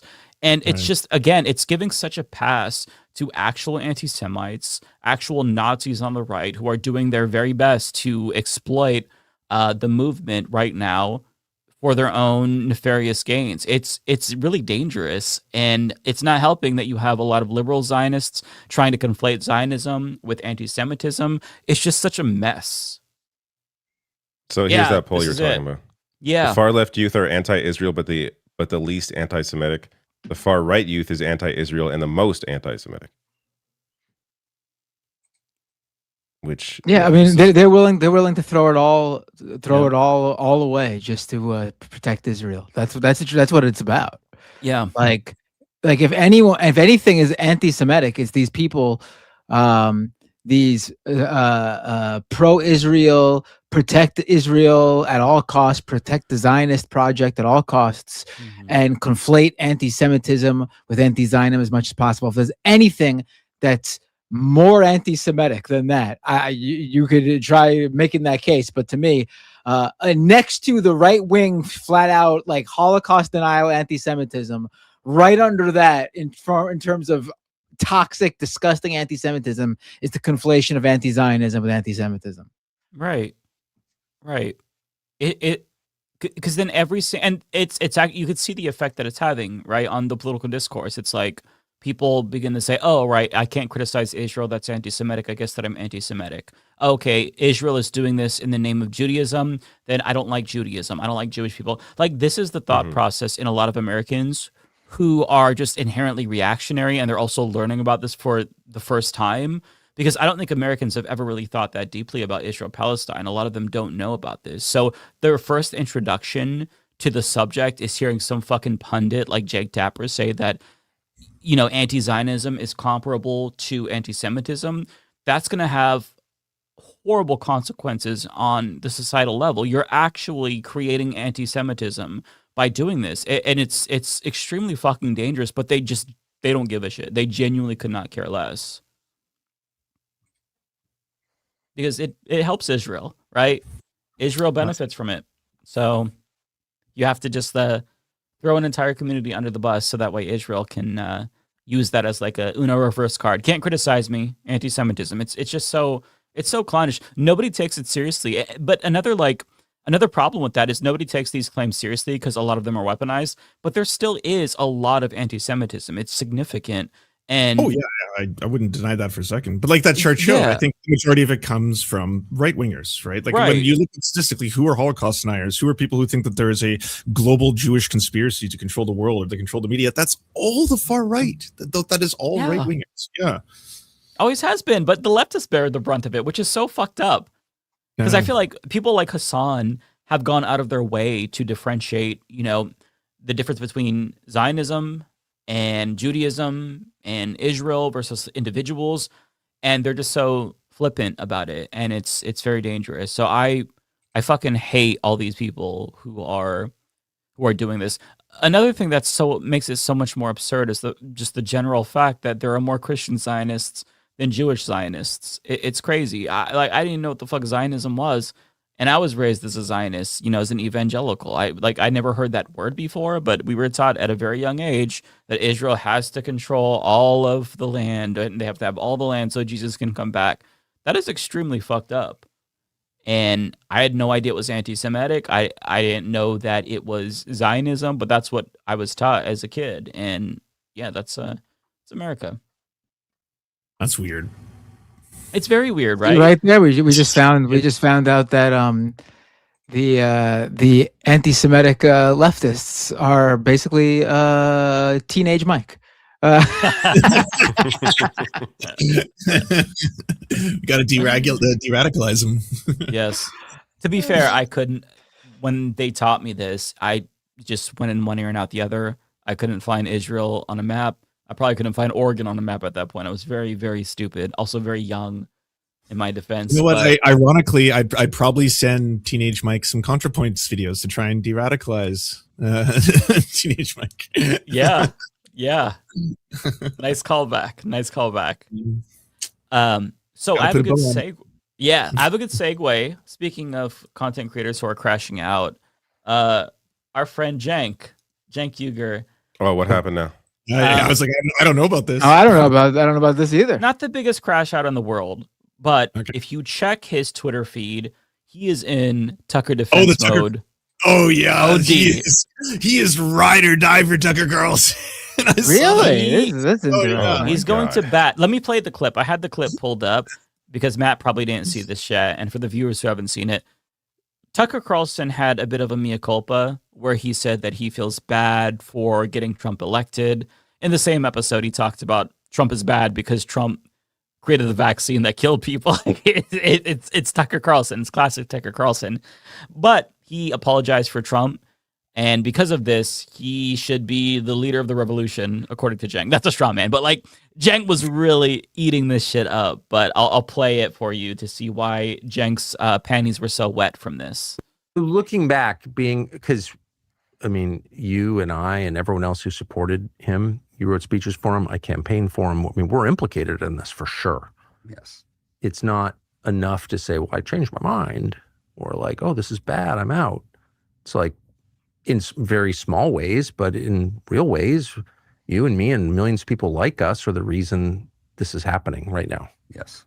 So I do think it's a moment to wrestle with our own consciences. We'll be tormented by it for a long time. I will be. And I want to say I'm sorry for misleading people. It was not intentional. That's all I'll say. But anyway, the question does present itself immediately. What is this? Absolved. Was this always the plan? You don't want to be a conspiracy nut, but Yeah, it was very much intentional because we have the text messages because of the Dominion lawsuit where Tucker was very much opposed to Donald Trump. He hated him. He talked about how he couldn't wait to be done talking about Trump or not talk about him ever again. And what did he do? He promoted Donald Trump regardless because that was the decision he had to make as a commentator on the right. So this is completely disingenuous. I take it as him trying to save face, and maybe Kyle Kalinske actually had a great theory that maybe he's trying to push JD Vance forward as the heir to Trump's throne, maybe to get Trump ousted. I'm not really sure. Hasn't he had this like epiphany before too, and then turned around and just voted and then just supported Trump? He's criticized him before, at least the administration before. I know before he was more critical of like, he was not really defending Trump, but he was more critical of people around Trump and blaming them for everything. I guess he's becoming a little more focused on criticizing Trump now than he used to be. But yeah, I remember there was one like, it was like 1 week where he criticized him or the administration, and like the next day he was like in the Oval Office with them or something. It was just like a complete reversal. He was clapping for Donald Trump with a room full of oil executives after Trump kidnapped Maduro. Yeah. So you can argue, oh, well, he was there lobbying Trump against war with Iran. That's the story, right? But like, okay, if the message to the president that you're trying to send is war bad, you don't clap like a seal with oil executives who are going to get to steal Venezuelan oil. That's not, like, it's a little bit contradictory, right? When you want to convey a consistent message of war bad. But I want to share some of the tweets that Cenk had posted because he was offended that people dare not accept Tucker Carlson's very sincere apology. There's a couple here, so I'll just go through. Everyone rejecting Tucker Carlson's apology for backing Trump. What the fuck else do you want? If you don't think it's good enough that he rejected Trump and joined anti-war, anti-genocide side, you're a bit of an asshole. You don't speak for any of us who'd like to end the war. One question I do have for Cenk is, how is Tucker Carlson going to end the war? At this point, the bridge has been burned between him and Donald Trump. Tucker has no leverage. This is him saving face. This is him trying to salvage his career and trying to have a little bit of legitimacy in the future when everybody views Donald Trump as the fuck up that he is. I just don't. The other, the other point worth mentioning here is that how much grace they give people on the right while going after AOC and anyone on the left. It's a white supremacist. It's one thing if there was like some consistency here where he gave this at least the same amount of grace to like AOC as he does to Tucker or whatever. You could maybe make an argument that, oh, he's just trying to bring everyone together. But he's not. That's not what he does. He gives these people, like whether it's Taylor Greene, whether it's Tucker Carlson, whether it is whoever on the right, gives them so much room to fuck up, to be pieces of shit, to be disgusting. Yet when it comes to AOC, saying the wrong thing, in an answer or having a bad vote, like it's just like it's the end of the fucking world. Like there's no consistency there at all. Like at least be fucking consistent. But it's always attacking the left and always defending the right. Also, that's the problem. David Duke probably gets the time right every now and then. Who cares if he has some information that was I keep using that example because this is so insane. Like it was only a couple weeks ago that Tucker Carlson had on or a month ago, Nick Fuentes was on the show, and they were just going off about how gay people are created through pornography, trans people are created through pornography. It's only through the indoctrination of people through all these like sexually degenerative, like OnlyFans, like all this shit, the stuff that you hear coming out of like the most homophobic Anita Bryant style, bigots. They're just saying openly, and they love this shit. He has never recanted a single word. He's never apologized to the black community. He's never apologized to Mexicans for saying that they bring over diseases and crime and all this kind of stuff. Like he's never done any mea culpa at all. What do we show him grace for? How privileged you have to be like, oh, Tucker Carlson, he deserves some love because he after the fact realized fascism bad. Fuck you. Just a month ago, also, he had Piers Morgan on and was trying to get Piers Morgan to say the F slur and said it himself. Like, he is explicitly homophobic, like 2000 style homophobia. But for me, as a gay dude, I'm supposed to be like, oh, well, welcome to the fucking revolution, Tucker Carlson. I know you think I'm the F slur, but there's a seat right over here. Come and sit down, brother. Let's have a beer together. No, fuck those you. Trains running on time. Let's make sure. Hank really wants those trains to run on time. He's the only person now, as everyone has realized what's going on, screaming Mussolini's name in the streets. Like, they're gonna run. You need to show us grace. It's embarrassing because all the shit we're saying about Tucker Carlson, Cenk said before. Oh, yeah. You know, this is the guy who literally mainstreamed the Great Replacement conspiracy theory, like the oldest Nazi conspiracy theory. He made it the default position in the Republican Party, but we're supposed to put aside that and his racism and homophobia and transphobia and just him being a terrible person, not to mention his support for every other war in the past, and just be like, well, you're saying that the war is bad now for self-serving reasons, therefore welcome. It's so embarrassing. But it's not just that like you can reject his apology. Cenk is pissed off that people aren't showing grace. So I got to read this one. This one's a little bit long, but I'm just going to read at least some of it. I'm a little disgusted by the lack of, we discussed him, by the lack of grace some people on our side are showing people like Tucker Carlson. I love how we had to tag him to get Senpai to notice him. For not only opposing Trump, but apologizing for supporting him.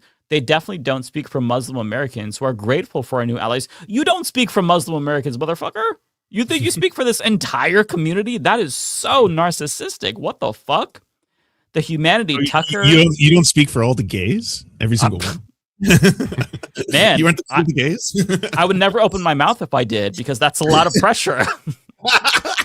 Like, fuck. Right? That's crazy. I would never want that responsibility. But apparently he does. But the humanity that Tucker, MTG, Thomas Massey, and others have shown as they fought to help children in Gaza and to stop this war and to stop Israel's genocide has been amazing and appreciated. What have they done, though? Like, literally, what have they done? Yeah. And then nothing. That's the question. But like you're talking about MTG, she was harassing Muslim members of Congress. She voted to censure Rashida Tlaib for saying from the river to the sea. She called them fucking terrorists. Has she ever apologized to them for owns that? weapons stock. She owns defense arms stock. Over $10,000. She is a literal war profiteer. Every single time there's a bomb dropping, you got to wonder, did she just make some bank? Like, she's not a good person. No, she's a terrible person. She's still, even if you put aside her war positions, she still is pushing for a ban on gender-affirming healthcare for trans youth. She is an eliminationist when it comes to trans issues. She's still extremely conspiratorial, but because of this one issue, we're supposed to take her seriously. I'll admit, like, it's useful that they're criticizing Donald Trump. I think that's good, right? But you let them attack Donald Trump and you don't cuddle them. You don't welcome them into our coalition, because why would you poison what we have? Not that, like, Cenk is not really part of the left coalition. I feel like he's more of a centrist, if not center-right at this point. But it's either nefarious or extremely naive. Like, if Cenk is this naive, Cenk, hit me up. I've got some magical beans to sell to you. Okay, I can give you a great deal. Because if you believe this, you will believe anything. They won't believe you though, because you're a leftist. If you're on the right, then maybe you would have a chance. That's true. That's true.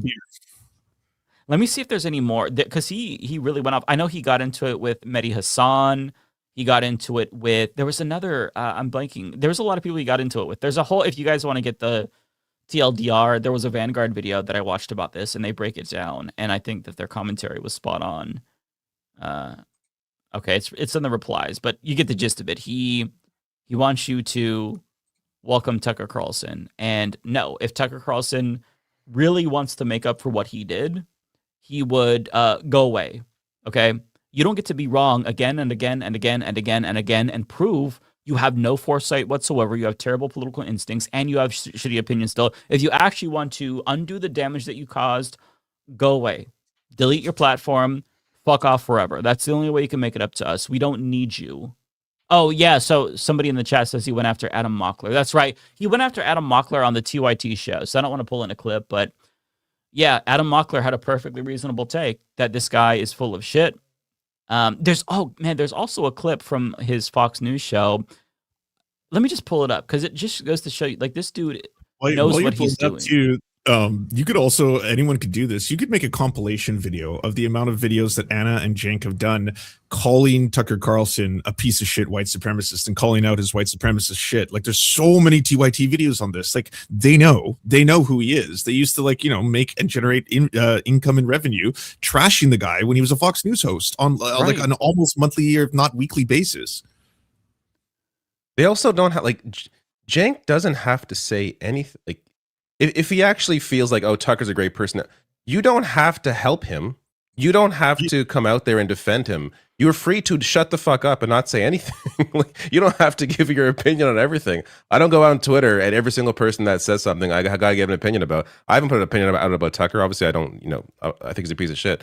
But like, you don't have to offer your voice on every single issue. Like, it's just the idea that he felt the need to go out there and like defend Tucker Carlson is in itself embarrassing.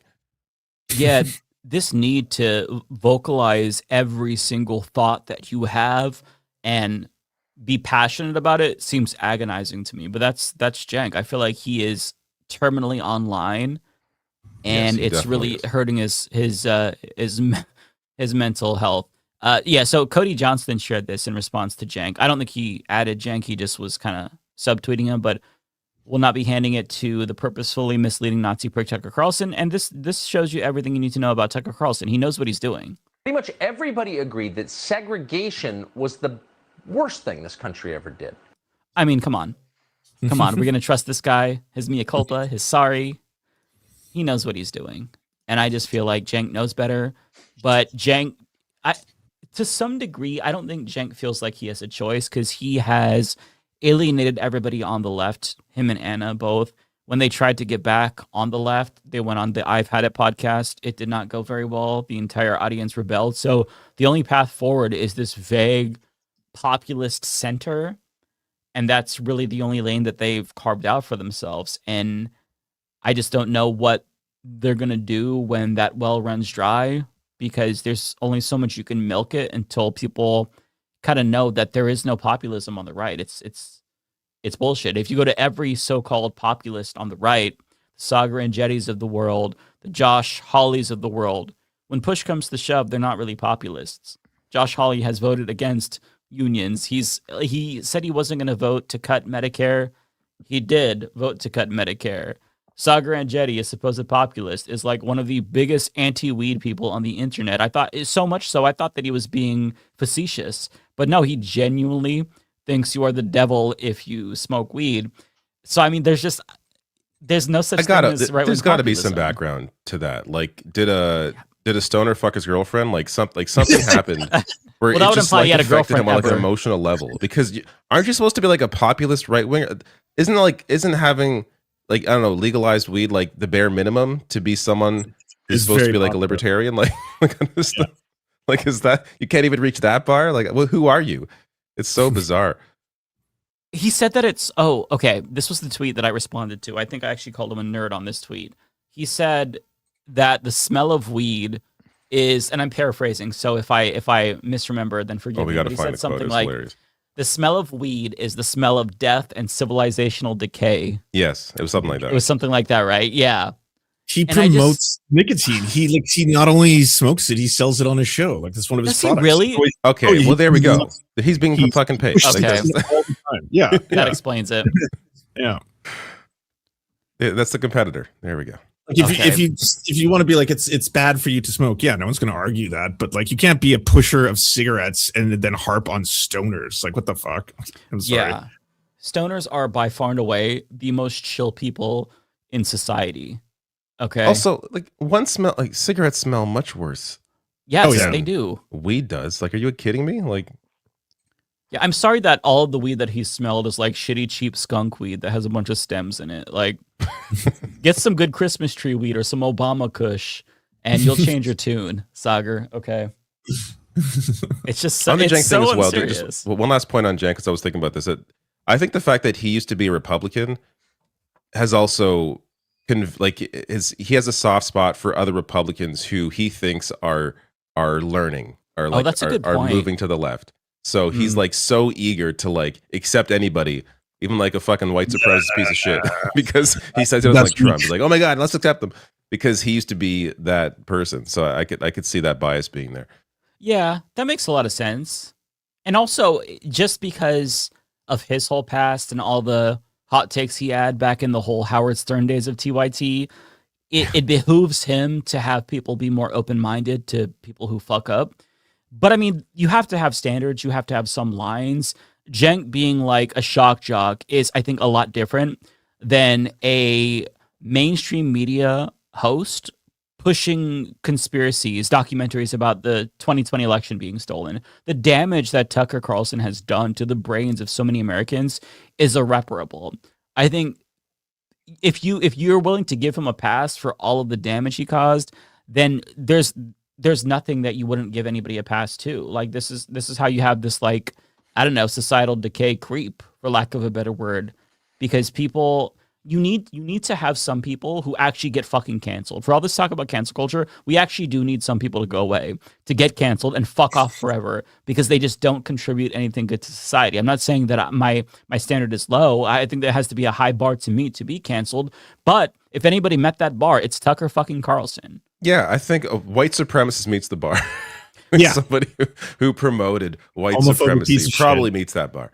Yeah, I would hope. Yeah. There were certain segments on his fucking show. We know this because TYT knows this because they talked about them, where he might as well put on a fucking Klan hood. The dude was as close to being an overt white supremacist as you can possibly be. If you think that this person is redeemable when they haven't done anything to atone for the damage that they caused, you're telling all the black people you know, go fuck yourself. You're telling all the gay people that you know to go fuck themselves because of the homophobic shit he said. And yet he has the audacity, Cenk has the audacity to talk about the privilege of everybody else. What do you mean? We have no benefit from getting in bed with this charlatan. All it is him trying to find his next grift. That's what this is about. There's no legitimacy to it. I think that if it actually wasn't as unpopular as it is, he would support the Iran war. He doesn't give a fuck about policy. It's just about making money. That's what he's always been about. And it's crazy because he's already super fucking rich. Part of me thinks that maybe he's against the war in Iran because he has property in the UAE, I believe. So he wants stability in the Middle East because he wants to make sure that he can maintain that property value. I don't know, but if you trust this dude, then honestly, you would be fooled by fucking anybody. You would buy snake oil in 2026 if you are, picking up what fucking Tucker Carlson is putting down. It's just bullshit. Agreed. Yeah. That's all that I had planned for today. I don't know if there's anything else. That's good for me because I'm fucking tired. Yeah. That's fantastic. I think it's time for y'all to do super chats so I can peace out of here. Do you want to go first, David? Oh, I don't have any. Okay. I didn't stream today, but it's been fun, everybody. It's been so much fun, David. Glad you came back. Great to see you. See you all next time. Always happy to have have a you, great David. night. You take care. Goodbye. All right, Lance, did you want to go? Yeah, I do. My YouTube is frozen, so you have to give me a moment. So just go to town, and I don't have a lot, so as soon as I can unfreeze YouTube. All righty. Did you want to start, Matt? Sure. Sure. Okay. Let me know your first one, and I'll pull it up for you. I think it's Wanda, right? Yeah, Wanda. Okay. Wanda with a super chat. Hugs and love to you and your family, Binder. We will always remember your dad with love. Thank you so much, Wanda. I appreciate that. Looney Tunes with a super chat. Well, welcome back, Binder. We hope you got the rest you needed. Honestly, I did not get rest. But thank you, Looney Tunes. It's not your... I can't see the rest of it. It's not you again. Hardly with a $50 super chat. Thank you so much. Hardly catch Leftist Mafia now due to work schedule, but wanted to send condolences. Take solace though in knowing that a great dad raised a great son in this crazy world we live in. Thanks for being a good person. I really appreciate that. Thank you so much. Truly. Let's see. No flame, please, with a super chat. When the morons get to the point of calling Rashida a Zionist, they cannot be taken seriously, right?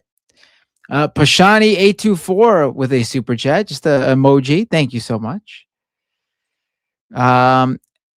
Angela 4650, the super chat. Glad you are back. Thinking of you and your fam. Thank you so much. I appreciate that.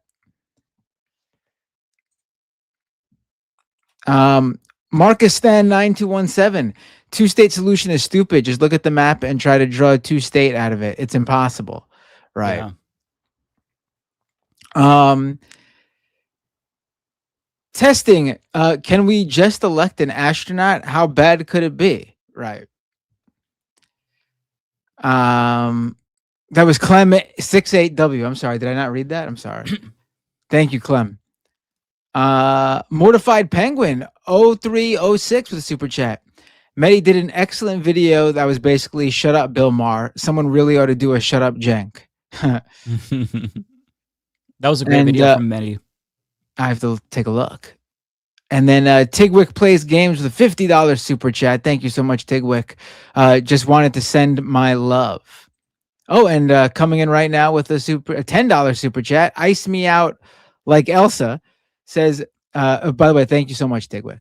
Ice Me Out Like Elsa says, AOC is right to not endorse him. Psycat has funded vote against local progressive candidates, and his investments in companies are not fully divested from Israel. He comes off as extremely fake. We'll discuss that more, I guess. We talked to him about this on Leftist Mafia in August. Yeah, and he took really tough questions from the chat, and you can agree with his answer or not, but I think that it's undeniable that he is the best candidate in the race right now, even if you have some concerns about him, which I think are totally valid. But he did go back and watch that episode because he did definitely address this. He was asked him questions about this. So I'm glad that he actually was willing to sit down with us and talk about these things because there were concerns that people wanted us to address. And I think that's all for me right now. Oh, over on Twitch, Rudog2525 resubscribe at Prime, subscriber for 31 months. Sorry about your data. Hope you and the family are doing well. Thank you, Rudog. I appreciate it. And I think that's all for me for now, at least. All righty. Till Lance is back, I'll read some of these here from me. Lord of the Viltrumites, $5. Thank you, sir. Why are liberals and leftists so damn weak? Y'all are so easily black-pilled and broken, like you act as if Earth fell into a black hole. Well, I don't think that they're weak. I think leftists, we have as much power as the system allows us to have, but I don't think that means that we're weak. I think that it's just people are really black-pilled right now because things are objectively bad. The economic and material conditions are really, really bad, comparatively speaking, in the United States. The world is in a state of disarray because of our government. Climate is a catastrophe. So people feel like they don't have futures and nothing to look forward to. And so I think that you have to give people some grace, Lord of the Viltrumites. I think that it's important to not get black-pilled because you have to stay hopeful. You've got to have that revolutionary optimism, but you've got to give people a little bit of grace because it's very easy to feel hopeless in this situation because things really aren't great right now. So, I can tell that you're frustrated with the left. Just try to understand where they're coming from. There's a lot of reasons to feel not too optimistic right now. And I try my very best to not get black-pilled. But, are they maybe they are trolling. Okay, it could be bait. But if you're not trolling, just give us a break, Viltrumite, okay? Lance, did you want to go? I still YouTube just has frozen for me altogether. Oh, okay. I reset my browser. I'm trying to log into a different browser right now. Oh, okay. But, you can keep on going. I don't have a lot, so it will be fast. Fucking YouTube. I know. Okay, Freakadelic. Thank you for the 10. I used to antagonize Scott Adams' live chats with yell at MAGA, we're the fascism we hate, we're the fascism we hate. Replies came back like, no, you're the fascist, and I thought your account was banned. That's funny. I like that. I am in favor of, some lighthearted trolling from time to time. Octawolf, thanks for the 5. Trump and Joe Biden got married and had a kid in my game of Tamagotchi life. LOL, and Trump is friends with Jeffrey Epstein. My island is pure chaos. Okay, we might have the same island. I haven't made Jeffrey Epstein yet, but that's funny. I should make Joe Biden, though. Trump was my first character. Anupam says thoughts on soybean markets and Iowa farmers. Soybean markets and Iowa farmers. Just the fact that they're getting fucked over by Donald Trump and his tariffs. I actually did a video about this. I want to say late last year. I can't remember when, but I talked about it. I think it was late last year was when the tariffs were really taking a hit on farmers. And I share all my thoughts there.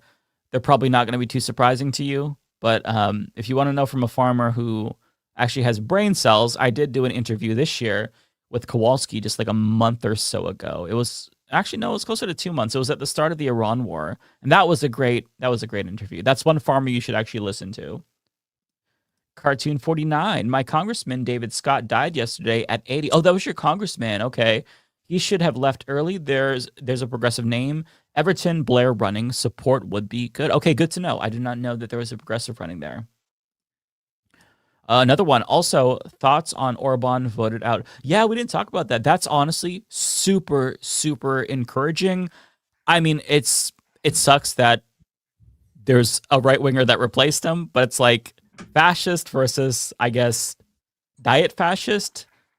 Not great options, but getting Orban out of there, somebody who at least seems to be in support of restoring minimal amounts of democracy based on what I've seen, that's really encouraging. Just getting Orban out and replacing him with anybody would be great, because conservatives are copying every single thing this man does. If you saw, the FCC is trying to get the rating system to include like some sort of disclaimer for trans people.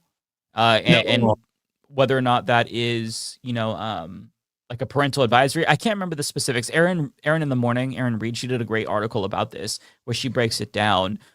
And this is one of the things that Orban did. The whole "don't say gay," that is the Orban playbook. He has inspired American fascists in so many ways, more so than any other fascist around the world. So getting him out is, I think, a win for the world. Really, really important stuff. So I'm happy for Hungary. I hope that, this leader isn't as big of a demon. I mean, it's a high bar to pass with Orban being his predecessor, but I'm rooting for the country. If they can at least restore democracy and get to a place where they can elect somebody who's not a complete demon, I think that would be great progress. Anupam, thanks for the 10. Serious question. How do you deal with El Sayed being down against the Republican by 3 points more than the other candidates in the average of polls? He hasn't led one poll. Can his numbers improve? I'm not sure what the general election polls are saying, but I would argue that all of the Democrats in all of these polls are probably going to be underperforming the polls, but they're gonna do a lot better. Otherwise, I'm not really sure. So are the polls showing that like Stevens and McMorrow are leading? Because I haven't seen them, so it's hard to say. If that's the case, I would still make an electability argument about how he's going to be able to pick up disillusioned voters who felt left behind in 2024 by Biden and Harris. Because, when liberals are down in the polls, this is a little bit older, but Hillary Clinton, Bernie Sanders, 2016, they just ignored that shit. And they still said she was more electable because she had more experience. So I think that I wouldn't let that deter me. If I'm Abdul El Sayed, sure, it can be used against him by his opponents, but ultimately I think that he is electable. He just has to make that point. And things could improve, right? It's kind of early for a general election poll. I think a lot of the times candidates will post these just to kind of hype themselves up. But I don't know. I'm not really sure. I still would support Abdul El Sayed. I think he has a great chance to win.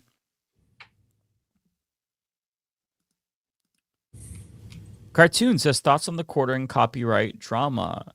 Well, watch all of Lance's coverage of that. It is very good. Also, I saw that Rebecca Watson even talked about it, and she's like, "Yeah, watch Lance's video." I love how she used the term "the cuckening." I hope I was the first one that coined that, and then now it's out in the ether. It's so good. It's so good. So, yeah, I mean, I find it absolutely hypocritical because the quartering is supposed to be a free speech guy, but as we've learned, they don't actually support free speech for everybody. It's just we get to say slurs, and everybody he else has to doesn't deal. hate cuckoldry as much as he pretends. Also hypocritical there. Yeah. It's so funny. It's so funny. Like, listen, if you want to be, and I'm kind of parroting what Rebecca Watson said and what Lance like already said, but like it's the same thoughts that I have, right? Like, if you want to be a cuckold and have a bull fuck your wife, I think that's perfectly fine. What consenting adults do in the privacy of their bedroom, go crazy. Let your freak flag fly.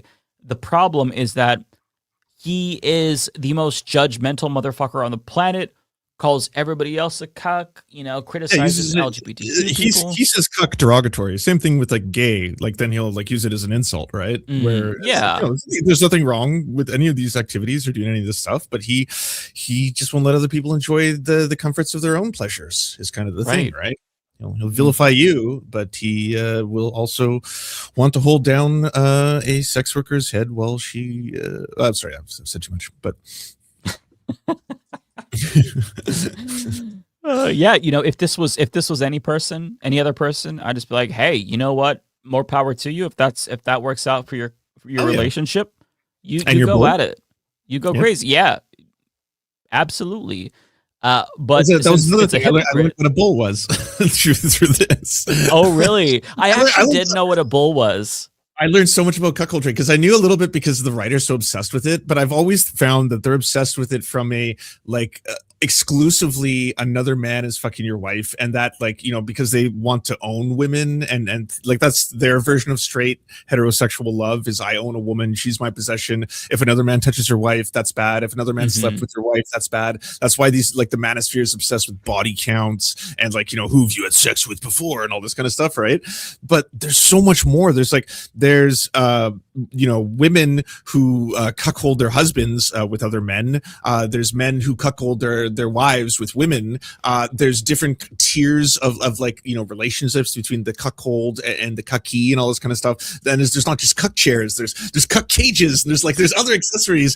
And I'm learning all this because I keep hearing all these chuds be like, the Quarterines bull has made another post. Apparently the bull. What the fuck are they talking about? You've got a PhD in cuckoldry since this whole shit broke out. Oh damn! They are into some shit. All right. I feel so disappointed in myself because I really thought that I knew everything and there was nothing new that I could learn. But man, conservatives, they are living a different life. They're living a different life. Cuck cages. It's just all over the place. Yeah. I will say I actually did know about what a bull was. And the reason why I know is so fucking hilarious. It's because, a long time ago, this was 2017, 2018, Benjamin Dixon was hosting David Pakman's show from time to time. And David Pakman would read hate mail. It was called Hatred Mail. And one of the haters, they sent a message to David Pakman calling him a cuck and calling Benjamin Dixon the bull.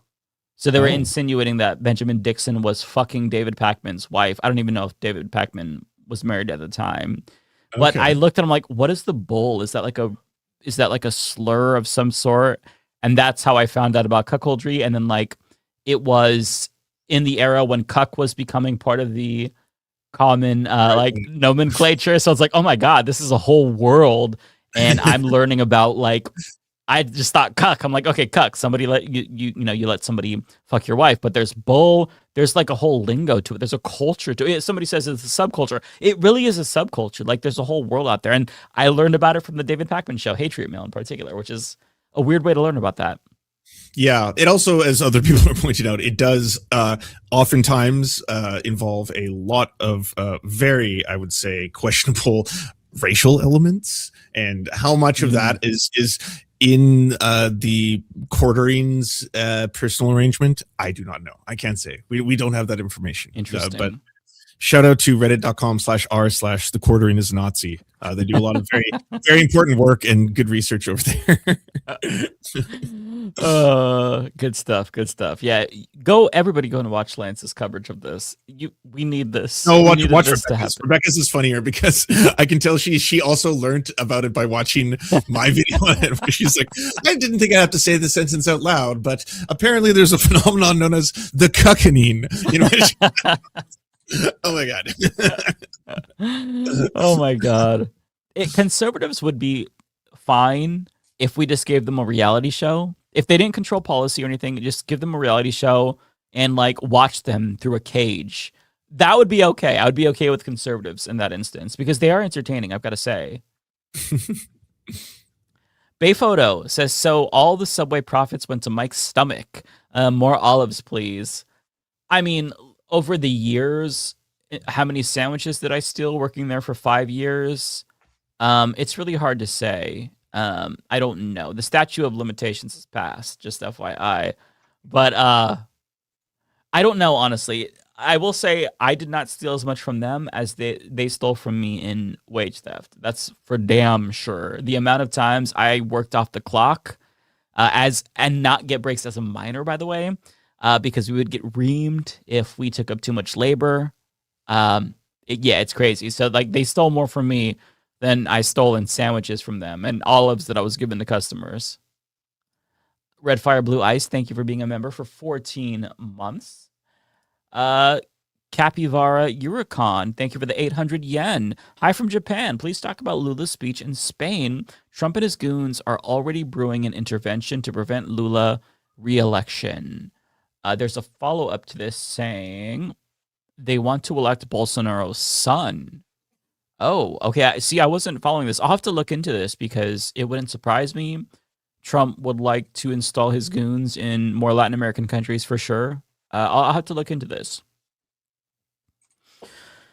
Looney Tunes says, imagine if Cenk and Anna worked at Fox News after admitting they're not leftists. We would be trashing them. Yeah. Yep. Jace Butcher says, OMG, David, I literally asked Kyle K on the KNC pod months ago if a stoner boned his first love, because otherwise there's no reason to hate weed this much. Yeah, in reference to Sagar. Yeah, it's very irrational, but I think it makes sense with the nicotine thing now. ABS says, hey, Mike, did you hear about the controversy surrounding Pragmata? Also, have you heard of Trump's crash out at the CPAC convention? I don't know which crash out. It's hard to keep track at this point. I'm sure I've seen that crash out in particular, but they all kind of blend together. In terms of the controversy regarding Pragmata, I think that the controversy, I haven't been following it, is that the actress that plays the little girl is a black woman, and they're mad about that. And another controversy is that I didn't know about that one.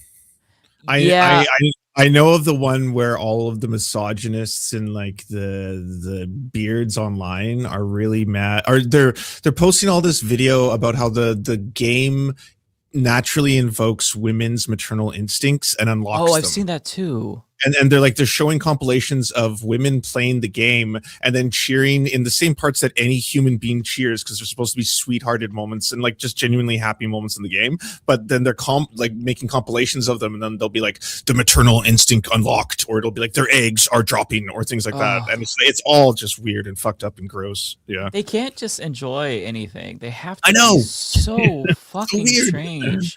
Did you see there was somebody made an AI image of what the game would look like if Netflix produced it, and then the male character has a mask that has like the trans flag, and then the little girl is a black woman. It's like, can't you all just shut the fuck up and enjoy anything? You have to. Yeah. You're making a hypothetical situation to be mad at, even though the game is how you want it. It promotes natalism, is what they're saying as well. It's just, they're very weird, and it's also conservatives. So the discussion about this game and natalism, it comes off as very creepy to me also. And why not just, like you said, enjoy something? Like, why not? Is the game fun? Did you have fun? Good. Like, right. Log off, right? Like, you don't need to be like, now to edit women, blah, blah, blah, becoming maternal. What is wrong with you? There's just, they never allow themselves to enjoy anything or take a win, right? The game isn't woke according to them, but they're like, oh, this is how it would be if it were woke, and everybody would be mad. It's like, just shut the fuck up. Just play the game. You need AI to invent the oppression you think you're experiencing. Like, it's 100% fake. You're inventing your own oppression. Cool. Thanks, gentlemen. I don't understand that mentality. They enjoy being victims. they have to view themselves as just like this marginalized minority under attack. Bro, just play the game. I don't know what to say. Next one here is from Ice Me Out. Like Elsa says, Shoykot voted for our current billionaire trust fund baby Zionist mayor that just lit up City Hall in honor of Israel's independence. Are you talking about Karen Bass? Because I don't know what to say about that situation. It could have been lesser of two evils. So if he didn't vote for a Republican, then I won't hold it against him. I did see that happen across Canada and the US, though. A lot of like city halls got lit up in Israeli flag colors. Kind of really weird to see. That's fucked up and weird. Genocide, yeah. Yeah. YouTube canceled Lance. Seems like it. Oh, that was mine. Oh, that was yours. I'm sorry. Oh, good. I was like, yeah, I don't think that's one of mine. No, I tried restarting my browser. I tried logging into another one, and then I tried restarting my stream, and nothing is allowing me to log into my YouTube thing. So I got nothing to do today. I'll try to read them tomorrow or open them tomorrow. I don't know what's wrong. Oh, I got another super chat from Kowalski, $10 super chat. Thank you, Kowalski. My sincerest condolences to you and your family. I appreciate it, Kowalski. Okay, I just got a couple more here, and then we can get out of here. Chicago. No. Okay, I could see how I got Chicago. My brain went to Chicago, but Chichi Castanago.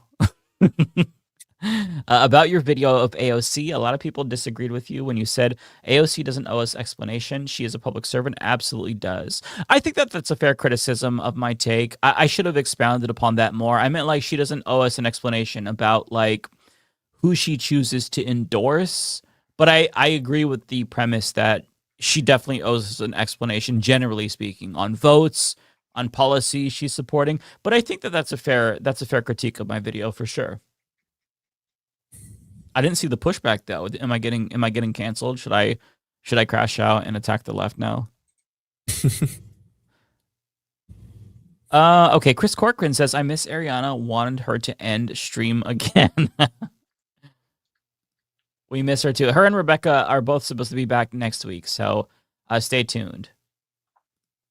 Lizzie Bennett, thank you for the 10. Hey Mike, I love your latest fit. Thank you. Honestly thought about scamming maggots like that on OnlyFans, and I don't even need AI, but I'd rather leap off One World Trade than wear a MAGA hat on IG and attract scum.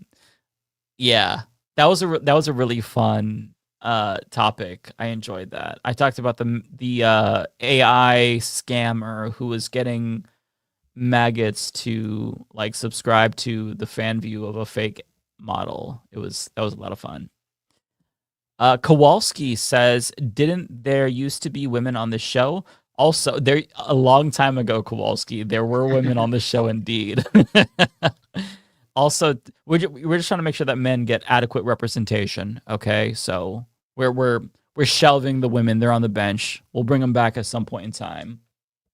The men are being persecuted, so we have to have more representation. No, they'll come back next week for sure. But also tomorrow is Arbor Day. Plant a tree for the whole world to share, folks. My grandfather used to drink a fifth and go plant trees under the influence. I love that. That sounds like a wonderful tradition.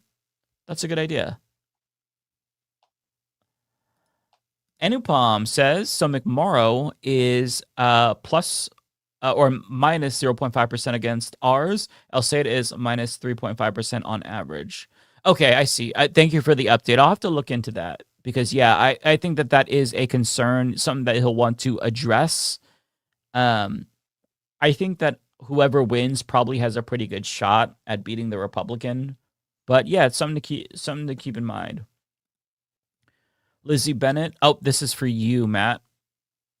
Oh, Lizzie Bennett with a super chat. My condolences to you and your family. Thank you so much, Lizzie. And in response to the last super chat, politicians always owe explanations to their voters. Yeah, fair enough. They are public servants. Fair enough. Fuggy says, Mike, finishing up a deep clean of my kitchen right now. Gotta ask, who do you like on Survivor 50 right now? Siri and Aubrey for me. I am not watching Survivor 50, but I don't know who Aubrey is. I do know who Siri is, and I've liked her on Traders and Big Brother. And I think I saw her on one Survivor, but I'm glad that you are enjoying it, and I'm glad that she's still on there. Just knowing what I know about Siri, I hope she wins. Is it Siri or Siri? I've seen her in multiple shows, but I can't remember the pronunciation. I think it's Siri. No, it's Siri. It's Siri. I'm sorry. That is all that I have, unless you all had anything else on Twitter. That's all I have. Or Twitch, I'm sorry.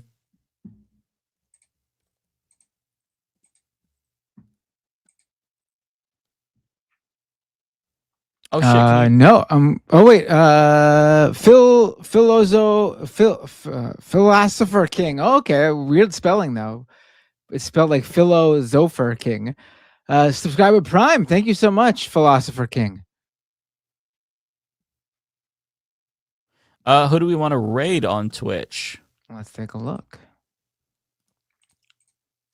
Oh, we've got one more for you, Matt.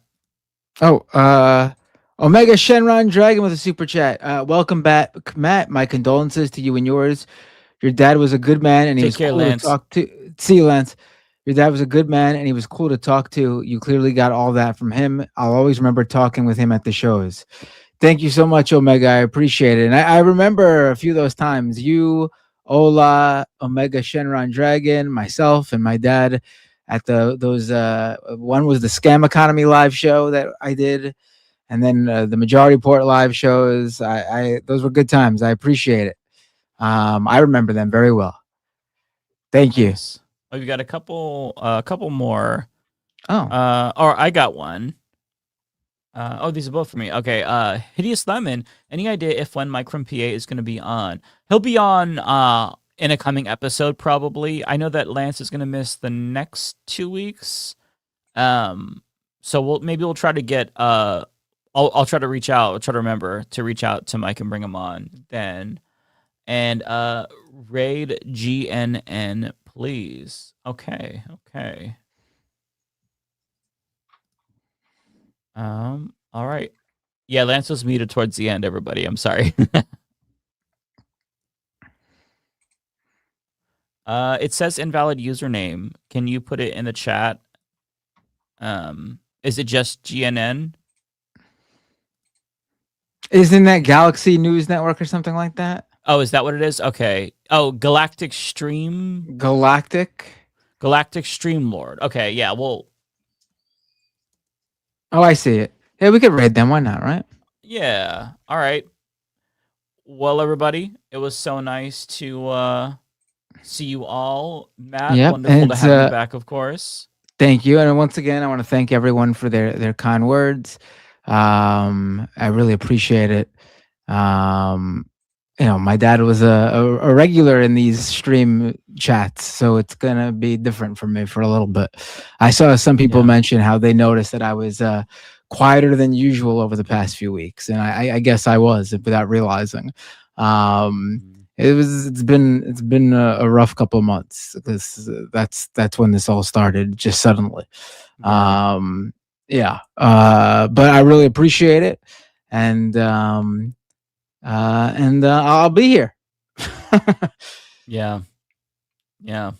I hope everything is going okay. Otherwise, hope you and your family can take some time to just breathe. And yeah, appreciate it, Mike. All right, let's. Alrighty. I get people. I really appreciate all the comments. I really do appreciate it. It means a lot to me. People are. Not sending super chats, so we're not putting them up, but there's regular comments, and it means a lot to me. Thank you. We read all of your super chats from last week as well, and Lance told them to make sure that they send them to you for David, just to keep the meme going. So. All right, I am rating. Oh, it already just rated. Okay.